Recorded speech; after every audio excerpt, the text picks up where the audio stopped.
No comparison.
Best idea is SUK, guarantee no doubt.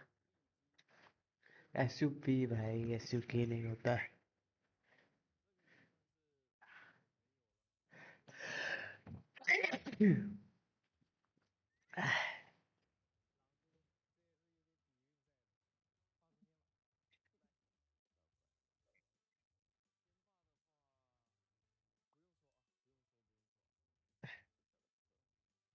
मुझे नहीं लोग. Please avoid exhibiting warning. Night bot बोल रहा है.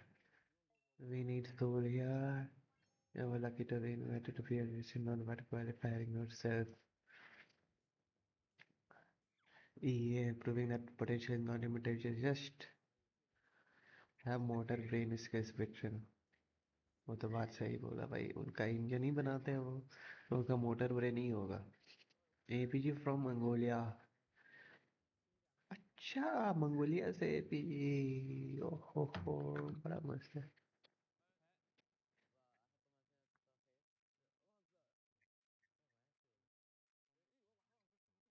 APG Indian team don't deserve gauntlet slot. क्यों नहीं?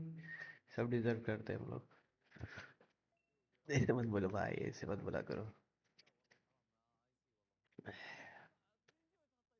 APG from guys from why country. Mongolia है भाई. ऊपर तो दे ही रहा था मंगोलिया है. Let's see at the end of the tournament TRO which will be on the top. YouTube tips and tricks not work. OG esports will bounce back. Just put finger up the list or OG will put away somewhere. They just want to better watch. चुप रहने का. Hello PVG, PUBG Mobile Esports. Hi. Thanks C6CSE7 and hi. Travis Tulla. Hi. Where is DRX? IG will not disqualify. कैसे?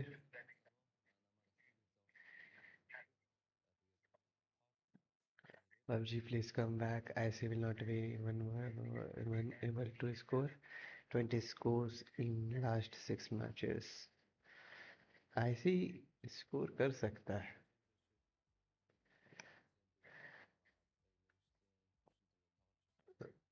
They just to crash in the last 20 years. Start time. OG is coming back to India. Yes. South Asian NET 3 team better than OG. Hello guys. Hi guys. DK come back. OG will qualify for home. OG only no camping gameplay. OG come back today to home. Yes. OG come back today to home. A2R will do better than OG. उम्मीद करते हैं कोई better करे, कोई भी जीते, अच्छा है. OG tickets confirmed back to home. Acha, 30 matches already. Can we expect something different today? No, except the fact OG will not be in the contestants. Hey guys, I know OG isn't playing well.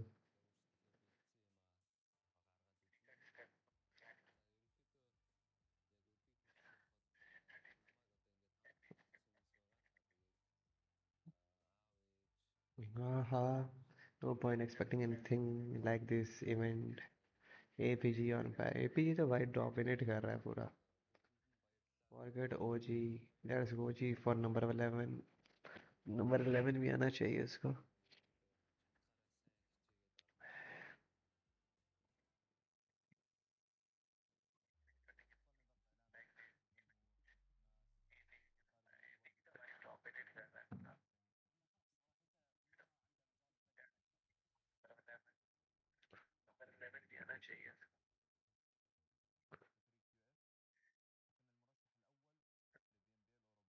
Who, OG, but who? Today comeback day. I don't know, man. You are spreading hate, dude. What's the problem? Please go to top. Even Tiamba is lower than OG. अच्छा.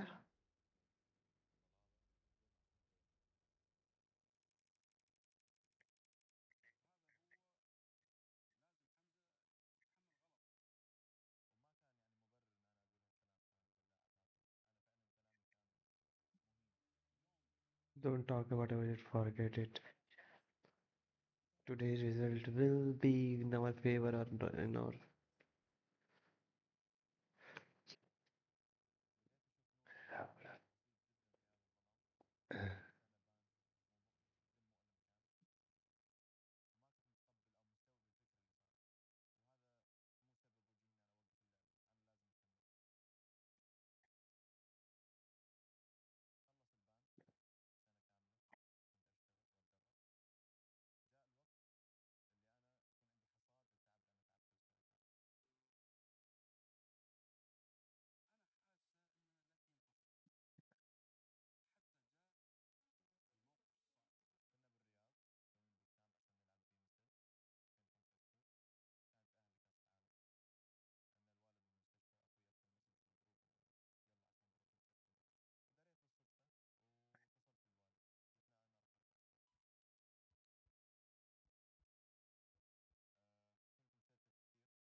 गौरव बोला, लेकिन क्या गौरव भी वैसे बोला जैसे बोलना चाहिए था?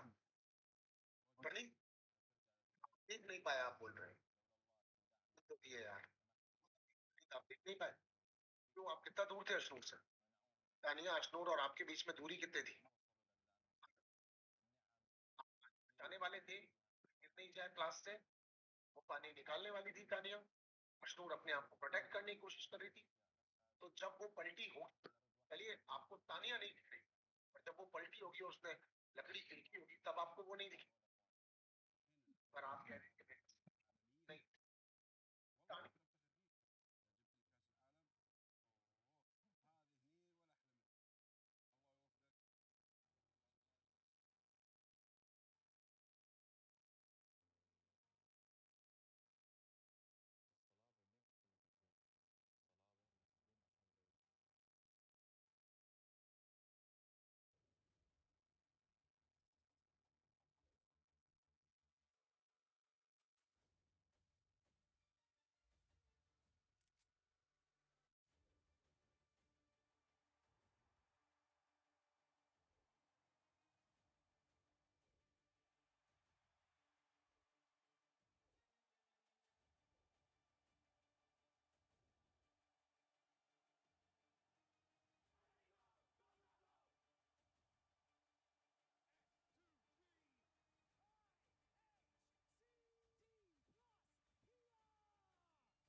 Yeah. yesterday. We had some things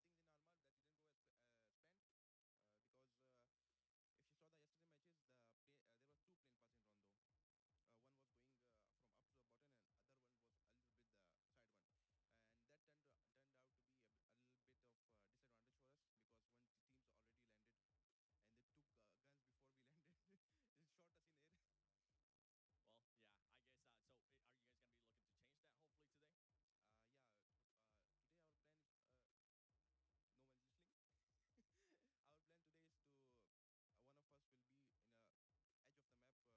us, and three नहीं of नहीं us नहीं will नहीं be नहीं All right. Well, I'm hoping that's gonna be the case. Thank you so APG much and for that. ADK will make today. That's gonna be Do okay absolutely baby. perfect. Now, for that, Let us I hope revive they man. surely adjust their gameplay too, because a lot of teams are OG doing this. bye Oh, bye. Osal, before you go and get ready, I do have some questions for you. Come over here with me OG because please day one, it felt like qualify us being last. champions. Day two, it felt like 2024 being attitude champions. मस्ती कर रहा है ये. What was the biggest change that you guys were able to do from day one to day two? Nothing special, but first day we have like a personal problem and then a decision problem. Yeah, so and then but second days we solved the problems, so that's why we got good points, and we will be in top three at the end of the day. I'm hoping that's going to be the case. Kamsamnida, best of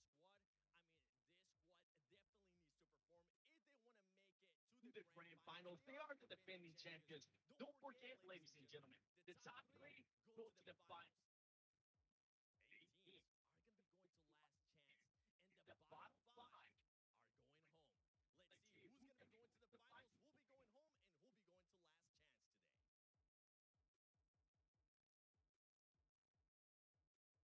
This is it. The final day for Group Green. No more excuses, no more messing around. At the end of these 6 matches, 5 teams are going home. I'm your host, Hot Jukes, here with Max Man and Neptura. Max, how hype are you for today? Yes! Okay. Yeah! Was that enough? Is that hyping up? No, I am genuinely so freaking excited, Hot Jukes, because as you said it right, 3 teams here. Seven also mentioned it during that interview. Going straight into the finals, but for the first time today in PMGC, we're going to be saying goodbye to 5 teams, and that's going to be rough. Some dreams are going to be shattered. So, if you're at the bottom, better start initiating that comeback. You don't have a lot of time left to go. You don't. That is for sure. Neptura, right? You can see the schedule right here. Final day for Group Green, and then we're going into Group Red. But I'll tell you what, man, Group Green has been a blast to watch so far. Oh, it has. It's been so much fun. I mean, the days have felt so short just because how much action we're seeing from all of these teams. And, we've been talking about it over the last few days,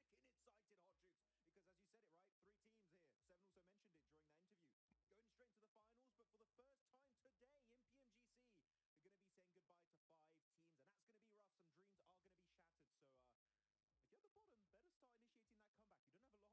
seeing that competitiveness in all of these teams.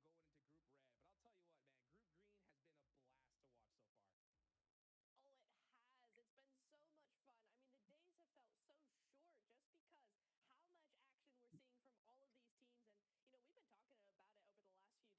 Obviously, the top of the leaderboards because we got those 3 teams going to the grand finals, and that bottom of the leaderboards where those bottom 5 teams need to go crazy. Looking at the top, right, we got obviously GOAT and D plus that are going to be right there in that spot, right? So how do you feel about their chances going to the grand finals today, Max? I mean, Osala was looking very confident, Hodrix, in an interview. He's like, yeah, we're going to make it top 3, lads. No doubt in our minds. And that's the D plus that I know, right? That we saw perform, just destroy the lobby back in PMGC 2024 Grand Finals last year. Yeah, but Go really true contenders here, Niptura. Go Yes. really, of course, going back in how they played in CSA, very impressive stuff. That was like in globals, it's such a big level up. I don't rate Go team that highly, but no, they're really just popping off big time. Currently in 4th position, tied alongside D plus. Maybe able to make history here for their squad and actually make it to a PMGC Grand Finals. That would be huge. Yeah, I'm really looking forward to seeing how Go are actually going to sort of adapt to what DK have been able to achieve yesterday, right? They've got that momentum building. They're looking very confident. They're saying we're going to be top 3, and Go have done super well, as you said, but how are they going to react to DK's threat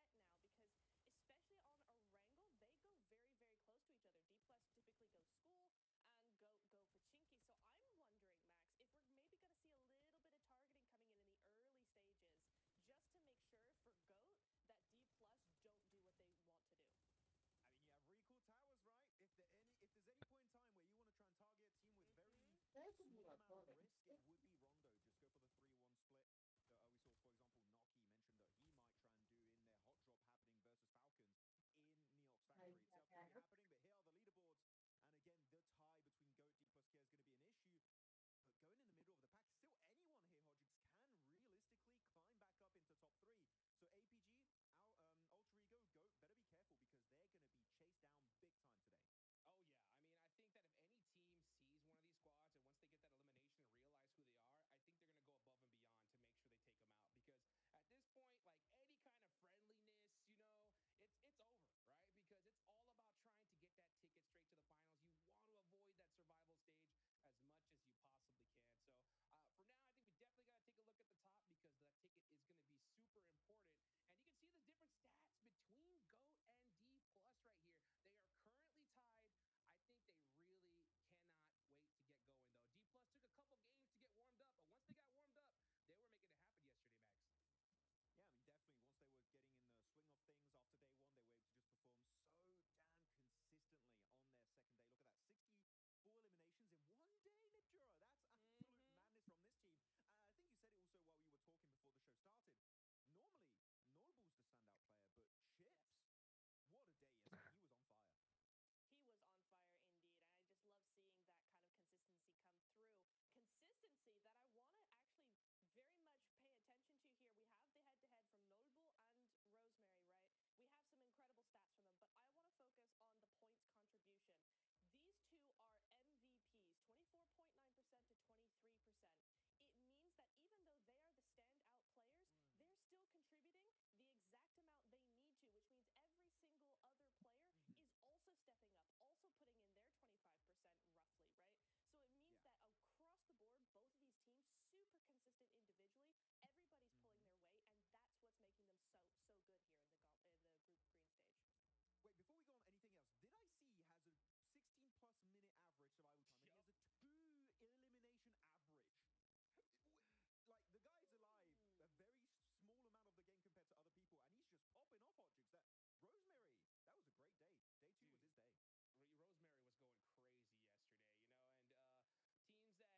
But that last Okay. game is always wild, right? Because there's gonna be some teams that know they're going home, and it's just not gonna be a traditional map of Miramar. I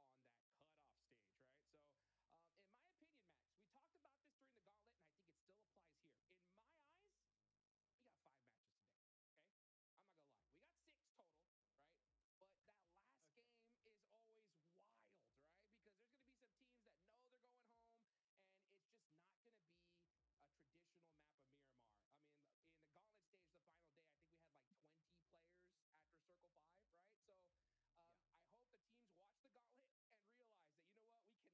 after Circle 5, right? So Yeah. I hope the teams watch the gauntlet and realize that, you know what, we cannot mess about. We definitely don't want to be waiting to the last game, right? I mean, I remember what you were saying during the gauntlet in the last game is like, we're not going to have any changes. That was our top 7, right? And that did end up being the case. So I would agree. You have 5 games, and then the last game is just going to be so hectic, so weird, so all over the place that it's really maybe not going to have a huge impact. But मैंने we ऐसे still ऐसे hope topper for देखे हैं जो Hot पूरे Chicks. We'll see a coaching का team topper होता था। desperate enough एक in the लड़का last था, game मैं to आपको try and बता रहा make हूँ, that jump up जिस there. जहाँ पे मैं ऑफलाइन पढ़ाता था, Yep, वहां we're पर going to be total putting on लगभग some points, 2000 of बच्चे, course, on the Infinix 2015 GT बच्चे 30 जेई की series, तैयारी the करते थे, official उसका game opponent टॉपर of एक PMGC साल तक नहीं 2025, था, engineered एक for precision, पता performance, बाद and में क्या victory, आया, empowering every ठीक है, gamer to वो hashtag be the media one मित्र के and चक्कर में hashtag पड़ be गया, the और rest hall on he the में global जॉर्जिन stage. Man, I'll tell you what, आप this क्या is ऑफलाइन stoked करी for these मैंने games because things are पैसे going to कमा heat up समझा in हाँ here, यूट्यूब पे Neptune. Channel Now, type we're going to Rondo, channel okay? For those of you guys that could be tuning in here for the first day, Sandhawk is over. It's all about Rondo. Look at the message boards. By the way, guys, make sure you go comment, hit those QR codes, and be a part of the conversation. Hopefully, you can see some of your names up here on the board. And I see OG, right? They have had a whole bunch of support here, Neptura, but they are in that danger zone today. They are in the danger zone, but not by much. If that win proves anything, it proves that they है, can do it. They लेकिन show are करता है able to दुनिया take को अपने advantage content of पे, zones मैं and तुम्हारे do लिए what लड़ they रहा हूँ do फिर best. दूसरा I'm situation really hoping against hope here that they come back stronger today. It's the last day. They have nothing to Yeah. lose. Just relax. Just go for it, Max. I mean, I'm seeing also Truce with his comment there on the board. Go follow Truce, by the way. Amazing PMGC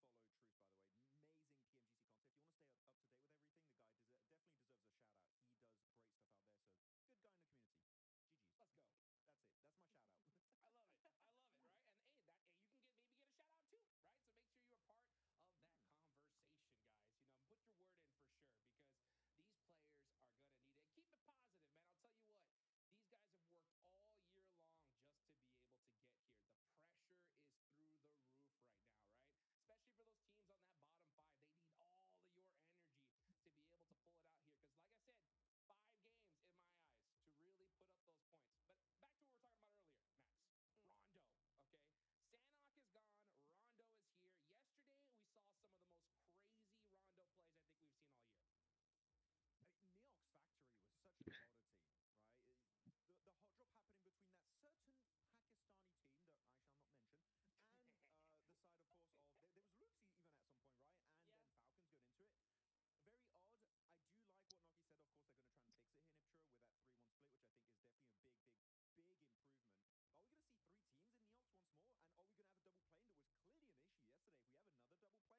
players. We just play as a solo from the start until the end, and we get like 30 eliminations. That's when they're at their peak. Okay, it's Maybe. just me. Hey, So. look, it's just memes, but honestly, anything goes at this point, right? Because they're just on the cusp of that bottom five.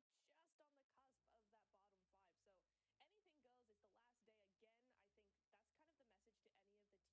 Just relax, play Yeah. your game, and it most likely will be fine because time and time again we see what can happen when a team just finally goes, hey, you know Yeah.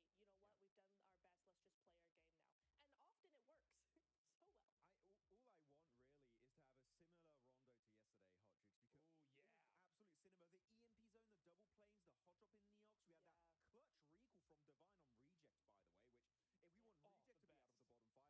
let's just play our game now. And often it works so well. All I want really is to have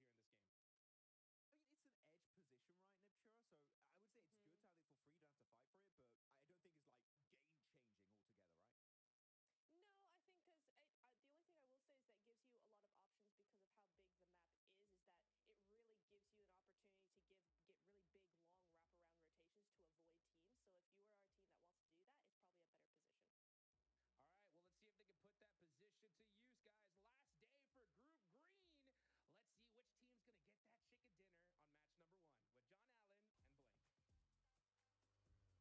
similar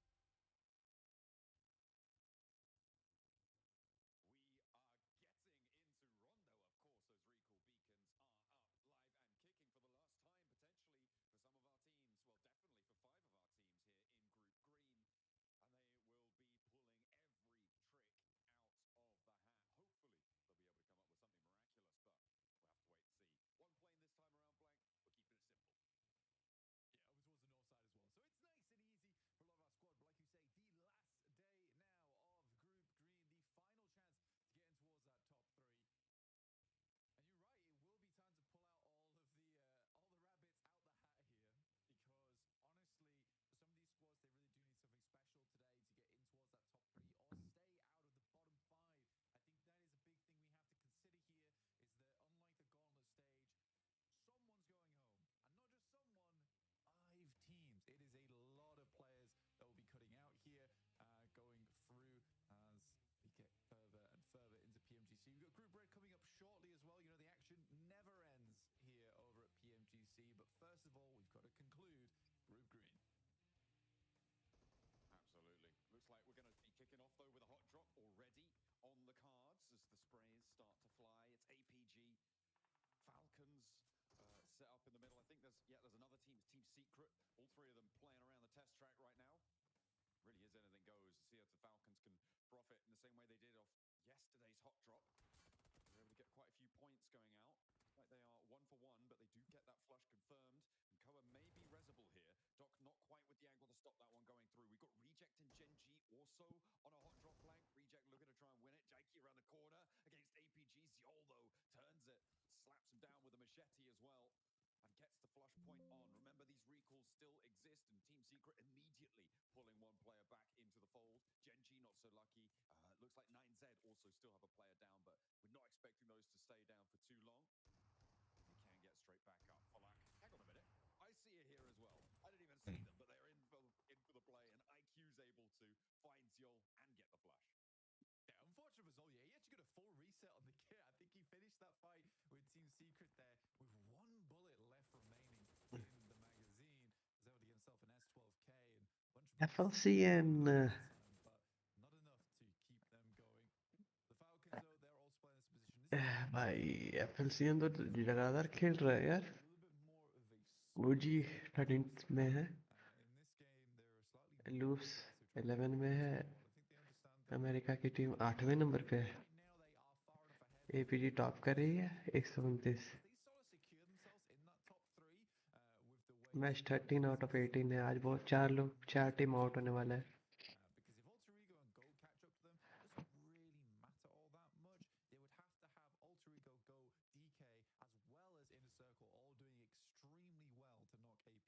So we can kind of stop talking about APG for the time being. We're more focused on LCN T-Flu's CO80 absolutely 77K. hilarious video yesterday where T-Flus, trying to bulldoze their way back in towards that top three. The teams are trying to hold them out for the time being, but they're doing a good job and tied now with GOAT in ये third. कौन है? FLCN का खुद का team है? Easy नहीं नहीं नहीं नहीं नहीं, plays fell out. Fairly ये vicious सेम टीम है भाई, numbers as well. जबरदस्त. And he gets the flash as IC well. IQ की team. Nasty coming through as well. Balak's got to feel pretty bad about that one. Fifth number पे है पाकिस्तान की team. Recall is भाई granted. इसमें तो वो dominate कर रहा है. But moving forward into PUBG Mobile in the ecosystems that we see immediately Falag is recalled. They have that outpost on lockdown. Yeah, it's one of the situations where you're screaming desync, but you're in the same room, so it's hard to complain about that. But yeah, that was, I don't really know how that happened. It's definitely a case of reg on our screen. Probably looked very different for the players. But either way, reaction speed of a small mongoose. Small is important there because they're the more timid ones, which means they need to react quicker. They're more in danger. But Redox right now, looks like he was a bit of a bigger mongoose on that one, and he will go down भाई as भाई well. भाई भाई फाड़ू चल रहा है game. Items found for Tianba, 4 IC की kills. Team देखो, Pakistani team है, ये 5वें नंबर पे है, इसका एक प्लेयर डाउन हो चुका है. Circle's doing very well at the भाई moment. डिफेंसिव खेलो, डिफेंसिव खेलो जी, डिफेंसिव खेलो. तुमको सब टारगेट कर रहे हैं तो डिफेंसिव खेलना पड़ेगा तुमको. तुम्हारे पास ऑप्शन नहीं है. I don't really think they have an outpost here, so they are fully committed to this position on the map. Recall IC OG not even trying. Towards this way, you also have OG तो बिल्कुल try भी नहीं कर रहा है, सही बात है. blue starting 6 to years. it's very अच्छा. tough. So Inner Circle has to have a much more confident and consistent finish here over towards Neox if they want to continue forward. Already finding 5 elims though is fantastic work for them. IC की team घर के अंदर है, बिल्कुल safe खेल रहा है वो. Valleys, but you can see players are 9G 9XG बाहर है. quite a few अच्छा. elims coming on through already. But for now, everybody, you could just see the streakers pouring onto the tables. Gen.G, the only team to have stuck with 3 for the time being, but they're right on top of a recall beacon, and that one's coming in 3, 2, 1. No, not quite. Okay, they haven't managed to hop out of the vehicle just yet, but they are going for it. All the way down south near Lampo, and there it goes. Satan's back in the mix. Still sticking onto Neox Factory, onto the rooftops. Doc doesn't want to give up the ghost just yet. There's that recall beacon. EPG की top में है, वो top floor में The rest of them. Camping कर रहा है. IC की team उसके नीचे है just. This is a very different approach that they're taking at the moment. It makes things very messy for Inner Circle as well, where they thought they would be taking the fight purely with the Falcons. Alpha Gaming getting involved on this does create a slight problem. This should be an easy shot to make for Doc at least, and he will pick up the first knock there and the flush off the back of it. And now Noki's locked in. Right, it's very hard for him to move from that location, and this nade looks pretty decent. Does get repositioned away from though. Noki maybe looking for loot, maybe spotted it coming. We just will never know. Either way, doesn't take damage from it. Adding a 6th elim, well, that would be pretty great. You'd love to see it. And they can control that recall as well, which means they can get their player back in nice and early, nice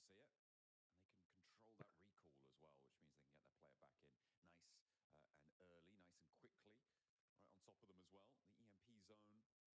Right on top of them as well. The EMP zone flaring out in the meantime. भाई पेल दिया है EPG.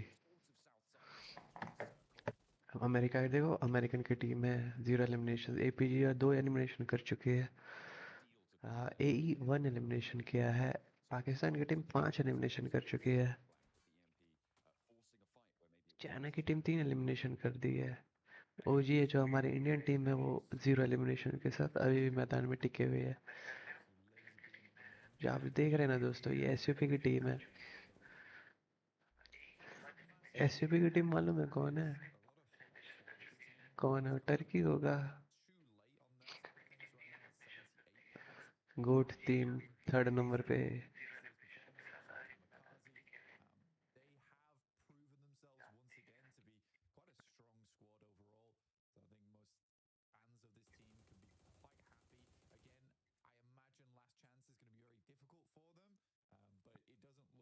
देख रहे हो, फाड़ू game चल रहा है. फाड़ू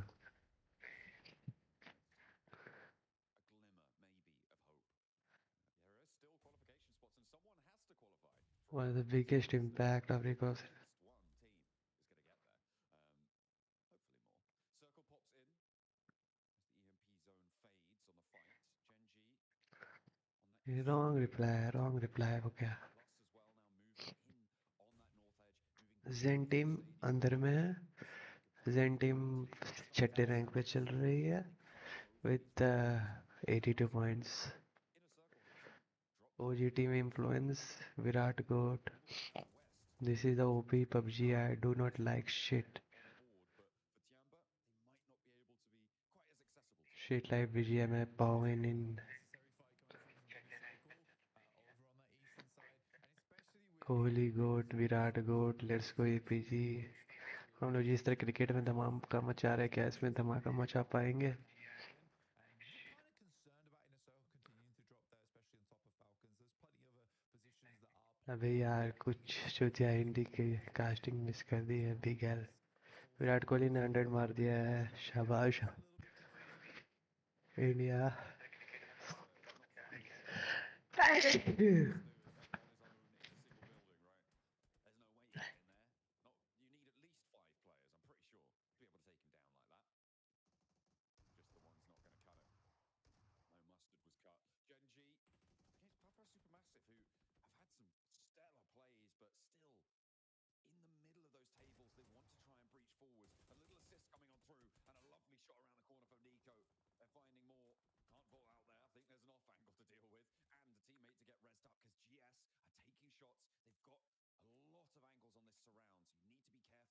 They've got a lot of angles on this surround, so you need to be careful. GS looked like a pretty tough team in terms of देखो qualification. वही है ना quality Looked like a in really, top really well 3 tested APG team टीके ने. on good days. I think they've really improved Virat ने their century ठोक दी 52 centuries के साथ. no matter what happens to GS here, they could move Virat on Kohli. because they still have a little ways to go to get out from that bottom five.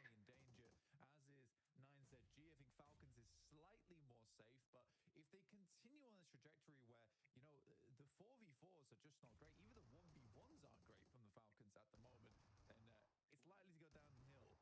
Nice shot from Loss, but now he's just providing information from on top of the rooftop. The rest of Papa Supermassive not really in a place to assist right now, nowhere near, and they do need to just keep themselves going. I mean, देख maybe रहे हो. possible here. If Nico drops another smoke, keeps the cover going, but perhaps you just want to keep your wits about you. That nade doesn't even find it. Ooh, right in the smoke. Maybe Virat hitting Kohli the ने ceiling. Century ठोक दिया As they भाई. start going around the edge, that does tag damage slightly. GS घर के अंदर है. घर के अंदर फाड़ो GS as गेम well. खेल रहे. Just finishing on the res, but it's not going to be Nico fail to दिया lead them फेल दिया now. फेल दिया गजब खेला. He's just lost, and he will not find it. You can see them on the east side there, just completely separated from Trompy and Kamikaze. They were ओजी ने massive 4 on number that. ठोक दिया And उसको भाई. GS, well, they launch that day 3 onslaught. Match चल रहा है 18. For Papa Supermassive, it's SUP की team है जो है lost Yeah, I mean, but it looks like record. the entire time they've been sending out to a close by recall position to get the rest of the players back up again.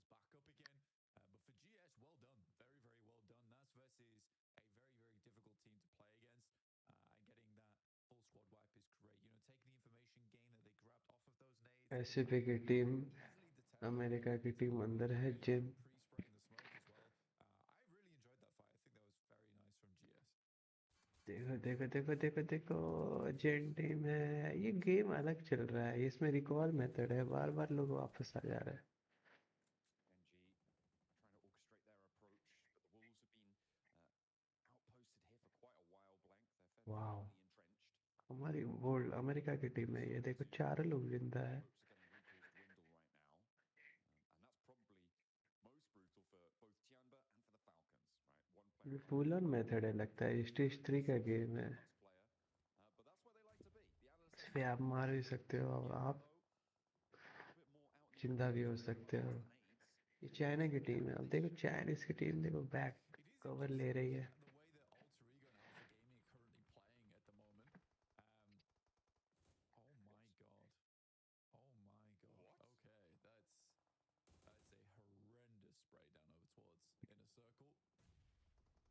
I That think was a two players are res, but it assist, depends yeah. if someone wants to crash them or not. Either way, what I was saying about Alpha Gaming and Alter Ego is they're both playing very slow on the outside edge, and this sort of makes sense to me because realistically, Rondo is one of the best trampolines when it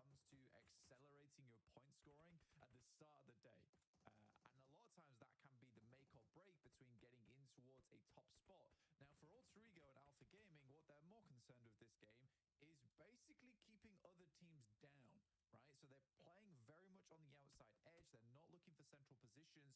They just want to make this game as scarce as possible for other squads. They don't want to get too aggressive here. They're just looking to injure, to cause casualties, and slow this game down to a crawl, which makes complete sense to me. Ooh, Inner Circle really suffering here. Reject have great angles towards them. They're just getting knocked and re-knocked repeatedly. And they're chasing for that third place bubble blank. I mean, look at the score lines right now. You got third place at 97. They're on 91 right now. They earned 5 points right at the start of the match. They were feeling themselves, but they're really crunched in here. It is nasty on that western side. A lot of teams very, very close by to one another. A little bit more free and easy on that eastern side, but still no walk in the park. The circle keeps that crunch in the middle too, and Reject are going to further commit down towards that area. As players starting to fall out now, recalls become almost impossible for most of our teams at this stage. APG wanting to get Zol back up. They are staying completely together here, but Gen G going to try and split them up. Quick, up onto the tree. Dammy on the high ground. A lovely nade comes through from Refus. It finds him around the trunk of the tree. There is a trade still, and Zol is flushed. But can there be retribution? Can APG find their feet here and stay up in that first place spot? Because Satan's already found Doc. Wolves might chime in as well. Look at that flex out. Slightly whiff nade there coming through from Refus. Reject with Regiocio will pick up one of those elims. Looks like Alpha Gaming is more than likely to go down here on the outside edge on the south side. Again, you're just trying to make sure this game is as stagnant as possible. And for teams that really want to climb up, they're likely looking for a central position anyway. So you are just gifting points across the teams that aren't really all that influential on the lobby. And the Wolves currently on 79 points, but these eliminations are getting passed around very equally right now. It's a much slower rondo than what we're used to. But again, I think at an international lobby, this makes a lot of sense. And I would be surprised seeing this type of meta start to develop in personal regions, right? Where on that final day, rondos are a lot quieter because you don't want to be giving away those massive chicken dinner games. I mean, yeah, we saw yesterday as well a lot of big starts and then not going too much further. There were a lot of 8-9 elimination teams that were down early into the game, right? That were completely flushed out. And as you say, it's kind of level pegging for a lot of these teams. APG, the major profiteers right now on this game with 6 elims, but that will be changing as teams continue to move on forwards. Inner Circle have managed to patch themselves back up, Blank. In the meantime, whilst all of that chaos unfolded on the south side circle, they've patched themselves up to 3 players alive. They've got control of their building. Reject flexed a little bit further away, and now they're regrouping out, which has Saurabh alleviated some Joshi of that जैसे pressure. Zero goal In the का meantime, down though, four क्यों नहीं आता Alterigo क्या fighting strategy for the podium spot. Saurabh Joshi ने अपना blog channel चलाया है 3-4 चीजों की वजह से पहला उसने करेक्टर को एक स्क्रीन टाइम दिया है हम क्या करते हैं कि हम one man army blog channel बना देते हैं ना मेरे पुप्पी बीच में आ सकते हैं ना मेरे पापा बीच में आ सकते हैं उनको तो पता भी नहीं लगना चाहिए मेरा ब्लॉग चैनल है ऐसा स्टार्ट करते हैं सौरभ जोशी का character But loops are coming. They're right over the hill, and they will ride straight into the fight here. Blank D+ now. Going to have a tough time defending on 2 fronts, but with just Snake remaining, they may have handled Alterigo fast enough. He will be a fly in the ointment to the hold against Loops. And that's the shot that they were looking for, the opener towards D+. Snake will fall, so Alterigo in second place will go down. D+, 1 point behind them now. In just 1 elimination, they could draw neck and neck. We'll see if they're able to do it. Loops maybe the team to deliver them that point that they need. They're very isolated from everybody else on this northern side. Osal will bleed out there. So it's a 2v4. Chips got a huge amount of work done yesterday.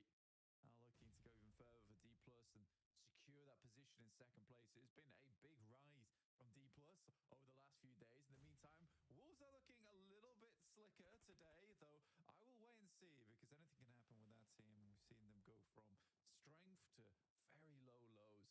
And for the Wolves, not convinced yet. Ooh, a couple of shots coming on through. Look at that picture-in-picture. Wolves having a tough time against Team Secret. Okay, that's not the team I thought I would be saying there in that sentence. But they've still got a Wolf on the prowl.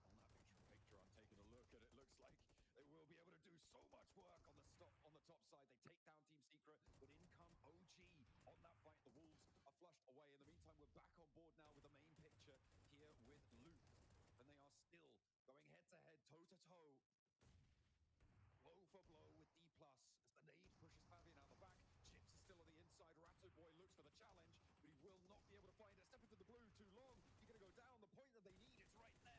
Will he step out? Will he get too bold with it? No, but he's going to launch them over the top. Blank, they're up into second place over Alter Ego. Can they keep it going? I mean, this is incredible. The fact these two players make it happen. Fabian has been in the scene for a very long time, and he knows how to keep his nerve here. Luke's final player ups the stairs. Chips looking to finish him off. We'll just have to ascend this one. Noise in the corner, and we'll get it done. A 2v4 from D+ to secure second place is insane. How much further can they go? There's not too many people on this northern side. They don't have the meds. I'd be surprised if they even make it out of this blue zone, Blank. I feel like for Chips, he's just trying to find a first aid right now to heal himself in, because there is a long way to go. There's about 200 to 300 meters to dash across, and that's if he makes a beeline with no caution thrown towards cover. This is nasty for D+, but they've got 9 elims already, Blank, and this, as you said before, is a great result to get up into second place, away from GOAT, away from Inner Circle. Inner Circle quite likely to go a lot further, though, so it could still be a worry. Jammer backpack, pick it up, put it on.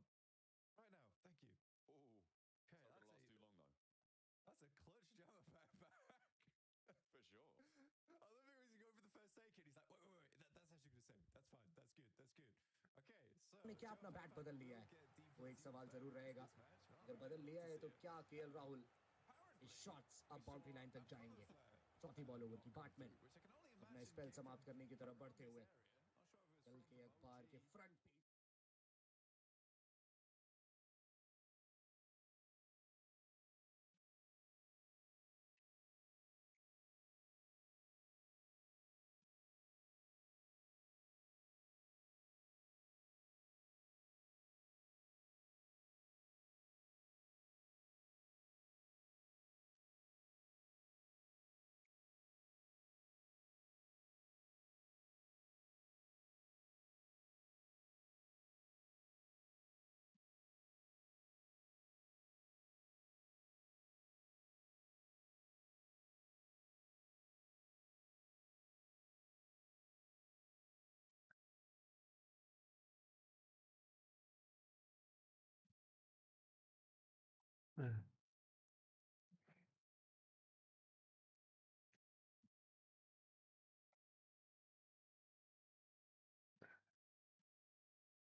Congratulations, done, let go.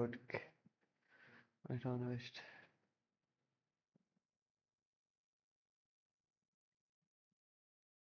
अब हर गेंद पर बल्ला घूमेगा मेरे हिसाब से।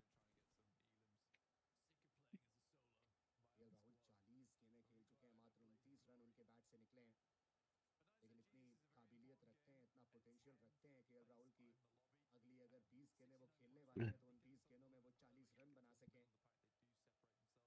बहुत ही ज़्यादा बेहतरीन खिलाड़ी हैं, प्रोलिफिक प्लेयर हैं, किसी भी पोजीशन पर आप इनको खिला सकते हैं।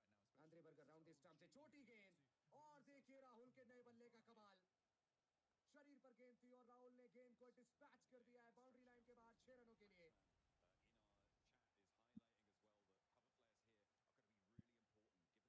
गजब की टाइमिंग, गजब का प्लेसमेंट और नए बल्ले का कमाल। शॉट फाइनल का खिलाड़ी मात्र दर्शक बनकर देखता रहा। गेंद बहुत ऊपर से, उस खिलाड़ी के बहुत ऊपर। अब करिए नांद्रे बर्गर आप छोटी गेंदें, अब बैट बदल चुका है, अब खेलने का अंदाज भी बदल चुका है। अब भाग्य बदल चुका है ऐसा लग रहा है। अगली गेंद 328 बनेंगे अगर इसी प्रकार से भारतीय टीम बल्लेबाजी करती रही, लेकिन मैं उम्मीद कर रहा हूं 350 की, और बनेंगे 350। उम्मीद आप भी बनाए रखिए। ओवर की अगली गेंद आने वाली है। सामने रहेंगे केएल राहुल, हमारे साथ कुबेर सिंह जुड़े हुए हैं, बहुत बहुत स्वागत है उनका। आंद्रे बर्गर अपना 10वां ओवर कर रहे हैं राउंड द स्टंप से। दूसरी बॉल केएल राहुल के लिए, एक और पटकी हुई गेंद। केएल राहुल ने रूम बनाया, गेंद को खेला है डीप कवर पॉइंट की तरफ, सिंगल के साथ स्ट्राइक रोटेट, और इस सिंगल के साथ स्कोर हो गया 291।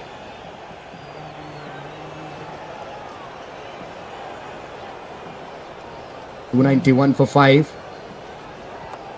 बहुत ही ज्यादा मजेदार जो खेल है वो देखने को मिल रहा है।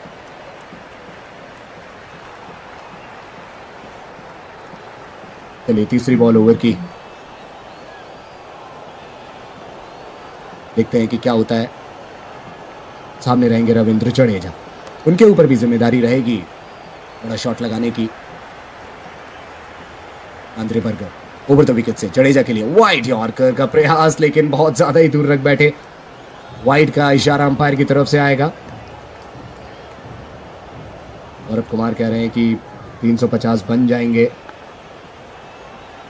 अभय सिंह कह रहे हैं 340। चलिए बहुत जल्दी जल्दी आप लोग प्रेडिक्शंस दे दीजिए कितने रन बनने वाले हैं। टाइपिंग मास्टर कह रहे हैं 343 बनने वाले हैं, और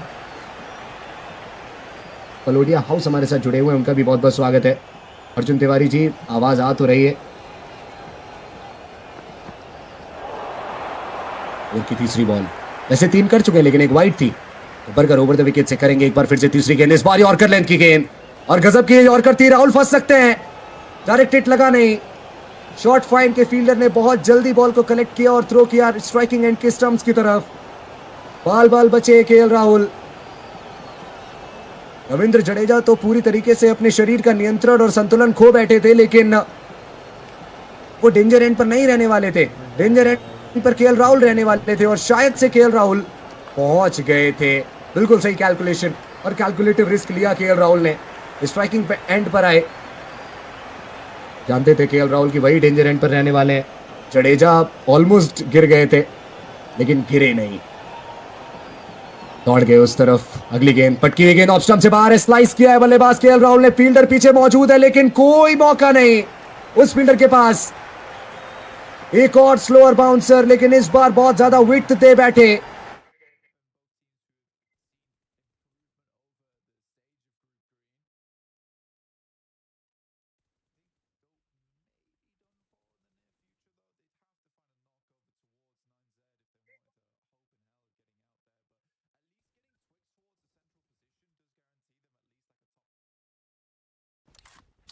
I mean, it's on smokes and cover flares. Like, are they might be waiting for other teams to move and covering off Twix's angle, right? I think, are they just in this circle? I think they still have just a tiny sliver of it. Papra Supermassive actually take a knock from GOAT. So there's the maybe opener that they were looking for, but it's still so flat against 9ZG. Their approach, as you said, is fraught with danger. I have to try and find something. In the meantime, OG holding the south as well. For Go, the only option here is to wave the circle to crunch 9Z in, and during that time where it gets a little bit messy for 9Z, where they have to move and back off angles, that's where the rest of Go can start to move. But they're gonna send out some craters, but they need themselves. Yeah, that's not going to work out for Go. Oh dear. With the placement tries they've got already though, Blank, they are in the top 3. Yeah, they tried to pull it in a circle there. Sadly, a little bit of a bounce off the wall kind of ruins their whole day. That's a bit sad. But again, I still think it's a top 4 with Twix involved. GS Big. Trying to get around the side, but it's a nasty nade from Maru. Goes over towards Icon, will take him out. And now ESO looks to find these shots through the window. Maru steps out wide. Patient, though. Good. A really, really nice rotation there, getting through. Loving the ghillie suit on Rondo, by the way. Don't see too much of it. The blossoms looking pretty for Aru.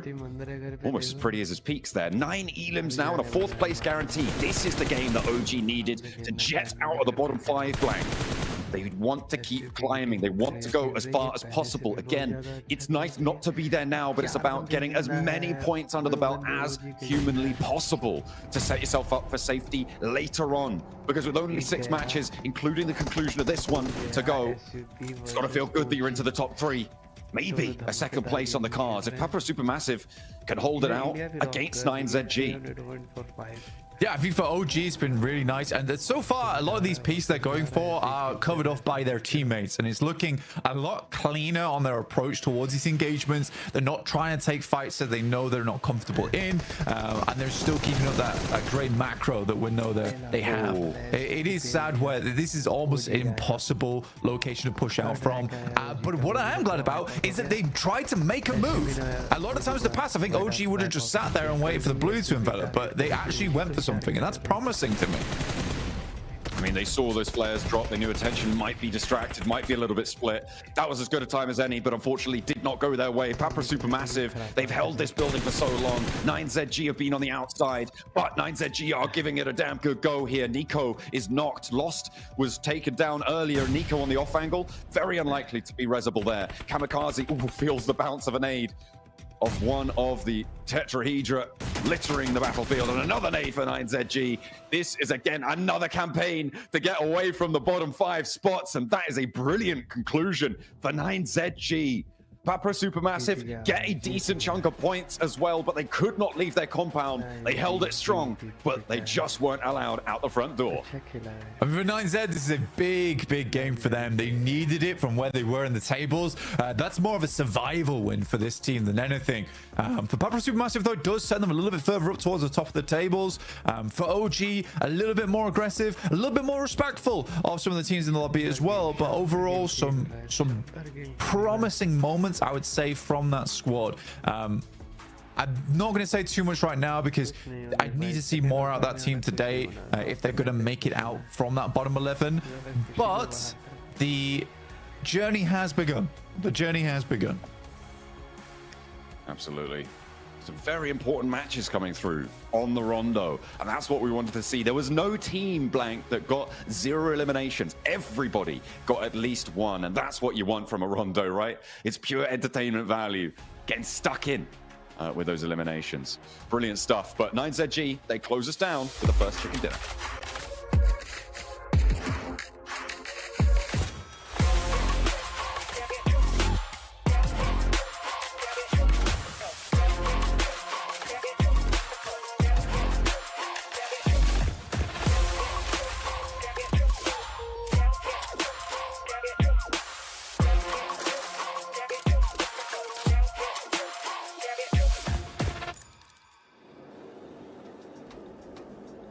And 9Z get the chicken dinner off the rip today. Man, this has to feel like such a relief for the squad. They were in 3rd place after day 1, and in day 2 just couldn't get it done. So to finally make it happen here in the final hour is just so huge for this team, Neptura.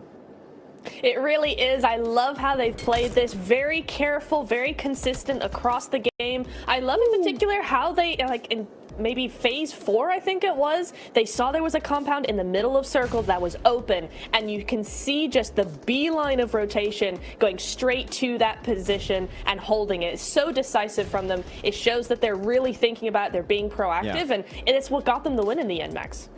I mean, there were barely any compound free the moment you spot one that is available. Just like beeline for it. Just like yoink, mine for the rest of the game. And you know what? It worked out great for 9Z Globe. And actually, we do have to say, Niptro, by the way, looking at the stats, great stuff from Milos. He popped off this game. 5 limbs, over 500 damage. He was on fire this match.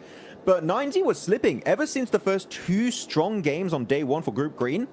They've been invisible. We haven't really seen a much presence from 9Z Globe here from Americas, and it's good to see a little bit of a redemption game here because they were in 10th position, Niptura, meaning a few more bad games, they would be in the bottom 5, which of course would send you home. So good to see a little bit of a redemption arc here on this Rondo game. Yeah, it's really nice to see that they recognize that this game was so important because you are going to have those teams that are slightly below you on that cusp of the bottom 5 or even the bottom 5. Those teams as well are really going to be trying to step up and try and take as many elims as possible. So it's nice for them that they recognize that and went, hey, actually we have to have a really good, strong game here because otherwise we are going to fall behind. We don't want a repeat of day 2. Yeah, I mean, well, there's so much to talk about with this match. This Rondo felt completely different from the first two in my mind. At least I don't know what you guys think about that one. It started off with Alpha Gaming, though, right? Instead of normally dropping all their players in Yulin, they send two to test track. What do you think about that, Max? I was just seeing someone again get shot while parachuting down. It's been happening a lot on Rondo. I don't know what it is about a trend, but no, this hot drop between the certain Pakistani team I shall not name. Then you have APG, you have Team Secret, you have Falcons. It's hectic. It's all over the place. I love it. More of that, please. Absolute mayhem on the Battlegrounds here for Rondo, but it was cool that we saw, especially for that certain team going for a little bit of a backup plan, which is, you know, going for the recalls up northwest. But wait, it didn't work out for them yesterday, Niptura. This time around, they had a game plan, and you know what? They got very far in this game. You love to see it. Yeah, and I really like here we see that crash. It's such a difficult building. No, it wasn't. Yeah. But I will say I'm impressed how long they survived there, right? Because it's such a hard position to hold. Teams are surrounding you. They did get helped a little bit by that zone because that meant no one was going to push them. They were too busy worrying about their own thing. But OG there, I want to say very quickly, what a third party coming in for them. I loved this, and then they were able to hold out. Oh, wait, the triple. I didn't see that. I did not see that. Whoa. What are those nades, man, coming out from Orangutan? Sorry, I have to jump in there. That's mad respect on the utility game. And we were saying it, right? Hotrix Niptura, this is by far, in my opinion, even though it's not a win, this was the best game from India. This was the best game from Orangutan, and finally given respect that's deserved back to the lobby. They're not being too over-aggressive, going for these weird splits. No, they bunker down, they hold positions together, Niptura. The timing was on point. Is there hope for Orangutan today? Because if we see this caliber of gameplay for these next 5 matches, whoo, OG, this could be a great, great day. Absolutely. I love how they played this. They played how I was thinking they were going to play, right? They timed the third party onto Wolves and Team Secret really, really well. Then Rejects did a really good push. They tried to threaten that position as well. And OG said, absolutely not. This is ours now. And the quick flip that they were able to do from that third party to defense was really, really nice. And then using other teams' fight to actually use as a distraction to push up themselves. Love what they did with that. So I'm really, really hopeful for the next game. Oh man, I'm so stoked for this one as well. Milos getting that 5 eliminations. This man popped off this match, and I'm telling you, OG could not have done that game at a better time, right? Loops, remember, they were that cutoff team. They had 61 points. In this match, they only got 3. So OG are for sure going to be jumping up the leaderboards, right? GS had a good game though as well, so it's still going to be a fight at the bottom pretty much all day long here in my eyes, Max. Yeah, it's just going to be, they're going to cannibalize each other. Just like, we want to leave the bottom 5, please. Actually, they're not even able to make it happen just yet. They're still going to be down there in 13th position. They were in 13th position before this game, but that gap has closed, Niptura. You're 6 points away from possibly being in that middle pack here to go for the last chance. Top 3 out of the question. Last chance, that is your goal, that is your objective here. And Orangutan, 6 more points, which is doable. With the way they were playing this match on Rondo, we need to just see a bit of a follow-up after that great game. No, we absolutely do, but I just want to point out very quickly, we saw DK say, hey, we're going to be top 3 at the end of the day. They're top 3 game 1. They're now in second place. They've pushed Alter Ego down. GOAT still hold on to their third, but D plus Kia looking good for finals. If they can just hold on for 5 more games, they will have done what they set out to do. Yeah. I like how GOAT team are the immovable object in this one. They're just D+, jumping 2 ranks. Alter Ego dropping 2 ranks. They're not budging from that 3rd position right now. And Twix, I want to highlight Twix real quick. Yes. This guy was just sent as like the rabid dog of this team. Is just like, you go forward and you just nade everyone. He's like, got you. He's like John Wick in this lobby, and he's getting insanely accurate nades on Papara Supermassive Blaze in particular. This guy was on fire, and you know what? I do wonder if they can maintain a position in the big 3 today, Hotrix. Yeah, you know what? As long as you don't, knock your team by shooting your own vehicles, stuff like that, we can gotta get that stuff fixed. I think for sure we're gonna see them continue at the top. I mean, GOAT have been crushing it here so far. They gotta watch out though. I mean, you got D+ now entering the fray. Alter Ego are gonna step up here when it comes to Aaron Gale, so a huge threat at the top. I do want to talk a little bit more about the bottom, right? In my eyes, Niptura, looking at those leaderboards, I think this is it for Tiamba and Reject. I think if they don't win a game right here, they're not going to make it. Do you think that's correct? Sadly, What do you I think? have to agree. I have to agree. Very sadly, with a heavy heart, because Tiamba, we've seen them do so well before. Rejects, I love this team so much. I've followed them for years, but it's just not looking particularly good. We saw a little bit of more what we expected from Rejects in that rondo, right? In that last game before their altercation with OG went so terribly bad with the triple nade and all of that. But they were in the top 6, top 7 as a full squad. That's better. That's an improvement from yesterday. So Max, if we can just see that maybe a little bit more, maybe they can scrape into the top 11. I don't know though. Rejects were like, wait, Orangutan are playing good this game? It's a little bit surprised there. But I think any team in the bottom 5 can still make it, except for Team Secret. I think Team Secret have kind of given up. We're not seeing that glimmer of hope, right, that we saw back in PMWC in Riyadh. Just not quite on that same caliber of gameplay. So Reject, Tiamba, Orangutan, Loops for me can still make it up there. And then you're looking at the teams above that threshold, right, Jukes? GS, Falcons, Wolves, Gen.G, even 90 Globan. I feel like they can still fall down in that bottom 5. So it's still really close. I think it is going to be down for the bottom 5, at least down to that final match where it's going to really decide the fate of these teams. Well, let's go ahead and take it on over to 7WG with an interview with GOAT. Welcome to a quick report with the 7WG, and I'm joined by none other than GOAT Team Killer Joe. Honestly, this was a good start for the squad in Rondo, your best performing Rondo so far in Group Green. How important was that for your team? Obviously, it's important to get 8 points, not 0 for us. It was our best Rondo in this tournament. Hard zone, very hard zone, but we got our points and all. Well, I'm hoping it's going to continue like this because you guys have been performing quite well. What was the difference between day 1 and day 2 for your squad? Because day 2, you popped off. Day 2, we will continue day 2, I think, yes, to get more points. All right. Well, hey, I'm hoping that's going to happen. Best of luck. Back to you guys.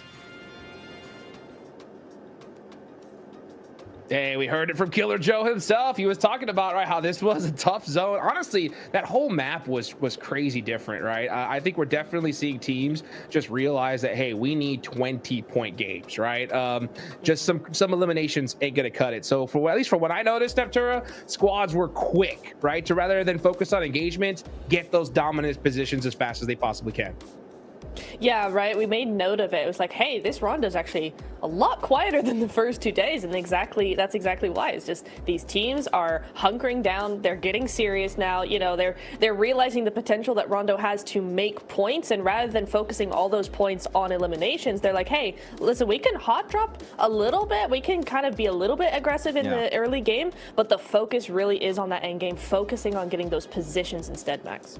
It was not an easy Rondo game. Like, really, everyone was trying to use those emergency cover flares to just survive in this game, right? You know, going on to a wrangle. You don't have emergency cover flares? PUBG Mobile Esport, maybe?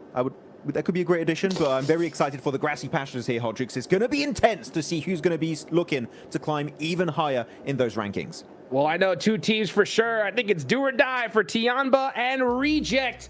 Let's go ahead and head on to Erangel and see if they can get it done. John, Blank, you think that they can?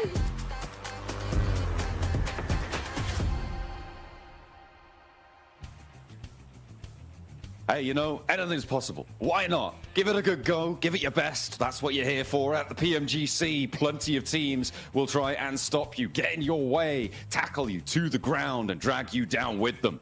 You got to rise above. That's what it's all about here. Milta up towards Zaki on the plane path. A little bit difficult to get over towards Primorsk here, Blank, but those vehicles should be fairly accessible. By the way, John, the correct answer was no. So just for I was trying to be future kind, you know? reference. I think it's all good being optimistic, and I think it's less good, you know, of a team who has got no chance trying to tell them that they can get in. I think that there's a possibility of potentially getting out into the last chance, but even then it's going to require some insane games for that to happen. Yeah, that's. I think that's fair, right? I think that's definitely starting to get a little bit long in the day for getting all the way up there. We'll have to wait and see if. I mean, miracles can happen. It really can, but it's just not all you expect. On the north side there, I'm looking over and seeing quite a few teams potentially dropping towards North George. With Inner Circle, maybe, yeah, look at a redivert back up towards Zaki. But Blank, it looks like we're on for a military circle here.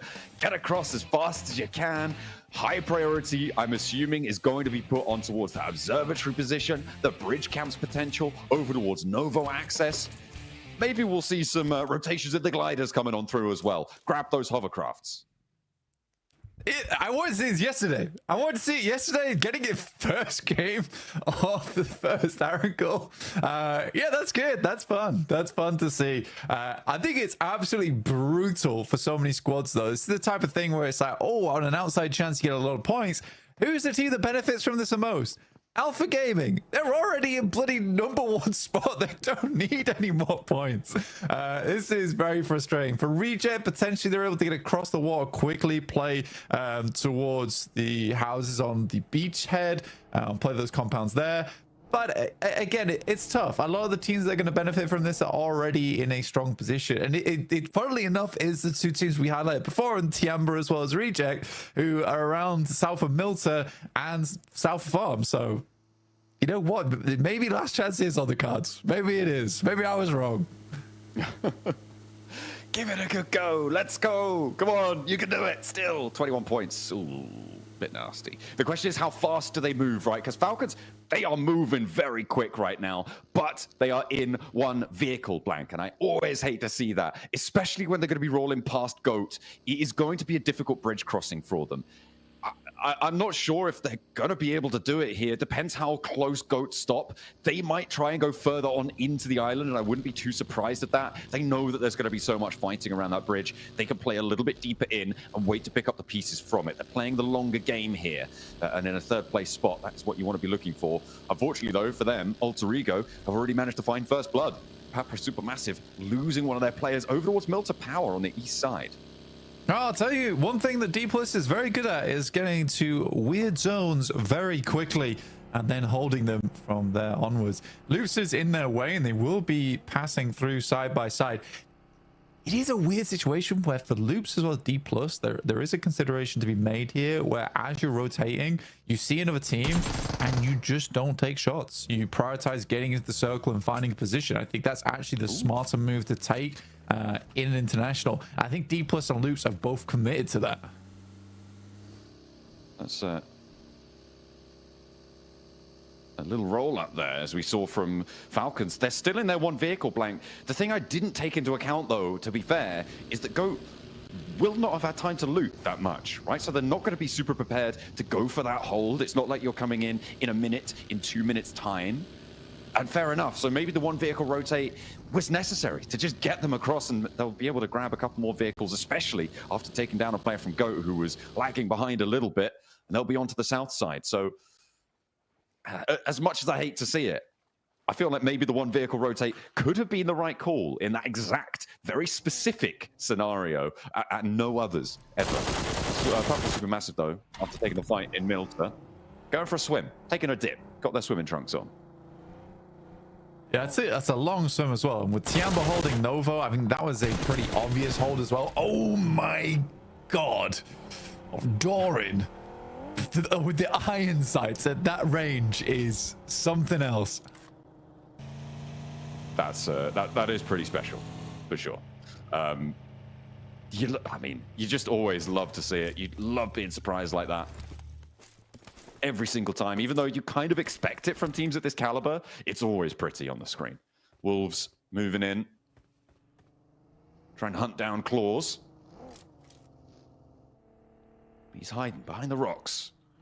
He's having a good time by the ocean.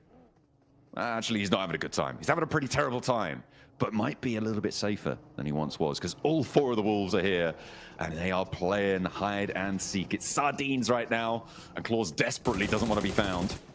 As we have a little replay as well. This was when Papra Supermassive lost their player. Claws with the fight around the corner. Yeah, no, it's never happening. Not in a million years.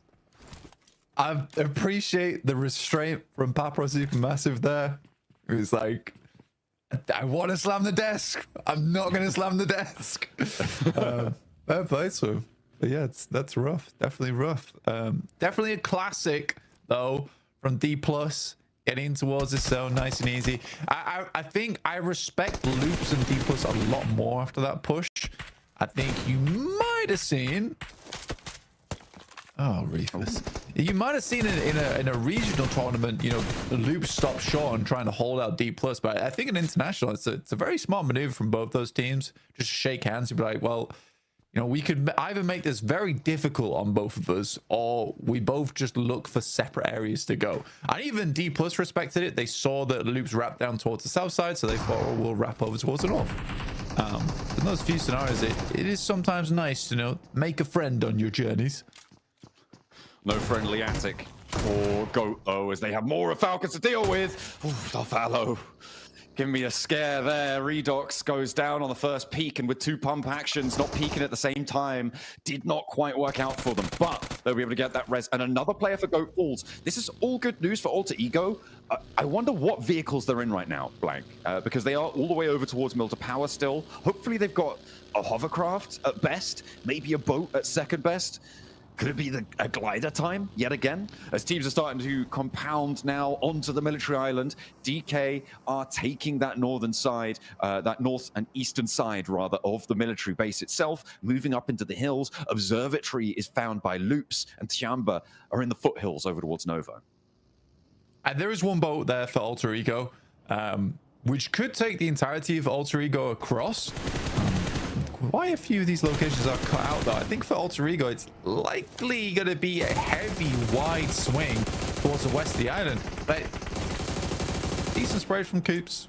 Decent sprays from Coops, as in a circle tries to make their way across. But again, I think for Alter Ego, I don't think they'll know to make this wide swing to the western side. I think they'd imagine that a lot of the west here is taken up by players. I didn't mention it very much there, but I am very surprised that Inner Circle just like fly past Wolves. Yeah, I was thinking that the whole time. Yeah. It's got a knock though. Yeah, Inner Circle do lose 1, but yeah, you're right. How have Wolves let that happen? They overcommit maybe to finding that solo.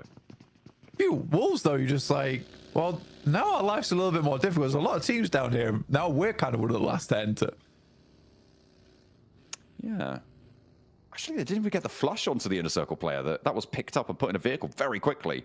I thought that was knocked on the bridge, but seemed like it was a little bit safer than I thought. Yeah, basically horrendous for Wolves, honestly. Why have they done that? Coops, why would you do this? Why would you do this, Coops? Oh, dear. Alpha Gaming, though, I think I'm a little less impressed. I mean, losing a player to D plus that early is a little bit sad, especially being the team that plays Sosnovka as well. And for Alpha Gaming, they're now down to just 3 players. I think Reefus is actually a pretty critical component of the team as well, in terms of finding those picks. I think he does enable the team to be so successful at times. I did about 4 more C's in that successful than was necessary as well. That's an interesting approach here. Alter Ego, taking a leaf out of the Alpha 7 playbook.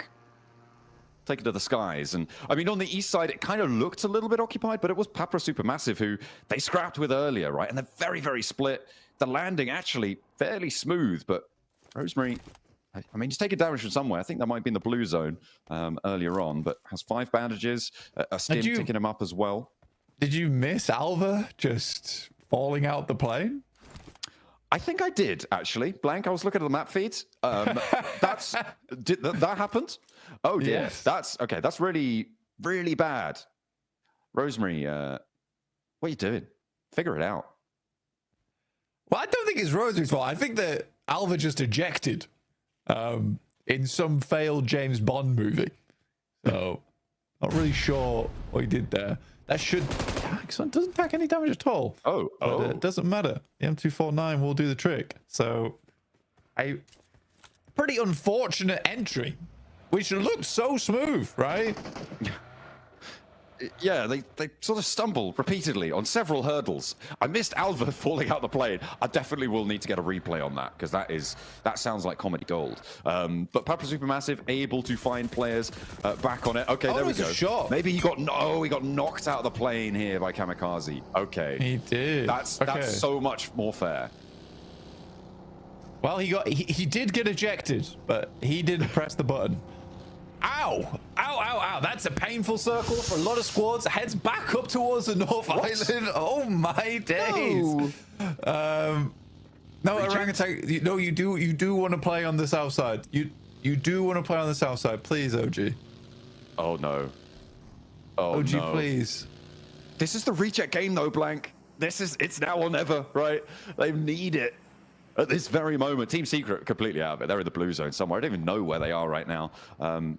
I believe they dropped up towards Georgia Pole, so probably still yet to come in from the blue zone. Everybody now crunching in onto these hills. You can see Reject regrouping, but keeping a 2-2 split here. Maybe looking to further regroup and leaving some out toward a little bit closer to the coastline. No, they are further inland and playing the buildings. Tiamba as well on that east side. Having a good time. OG, listen to your pleas, Blank. And they do send down south over that bridge. They are not going to be playing across the water.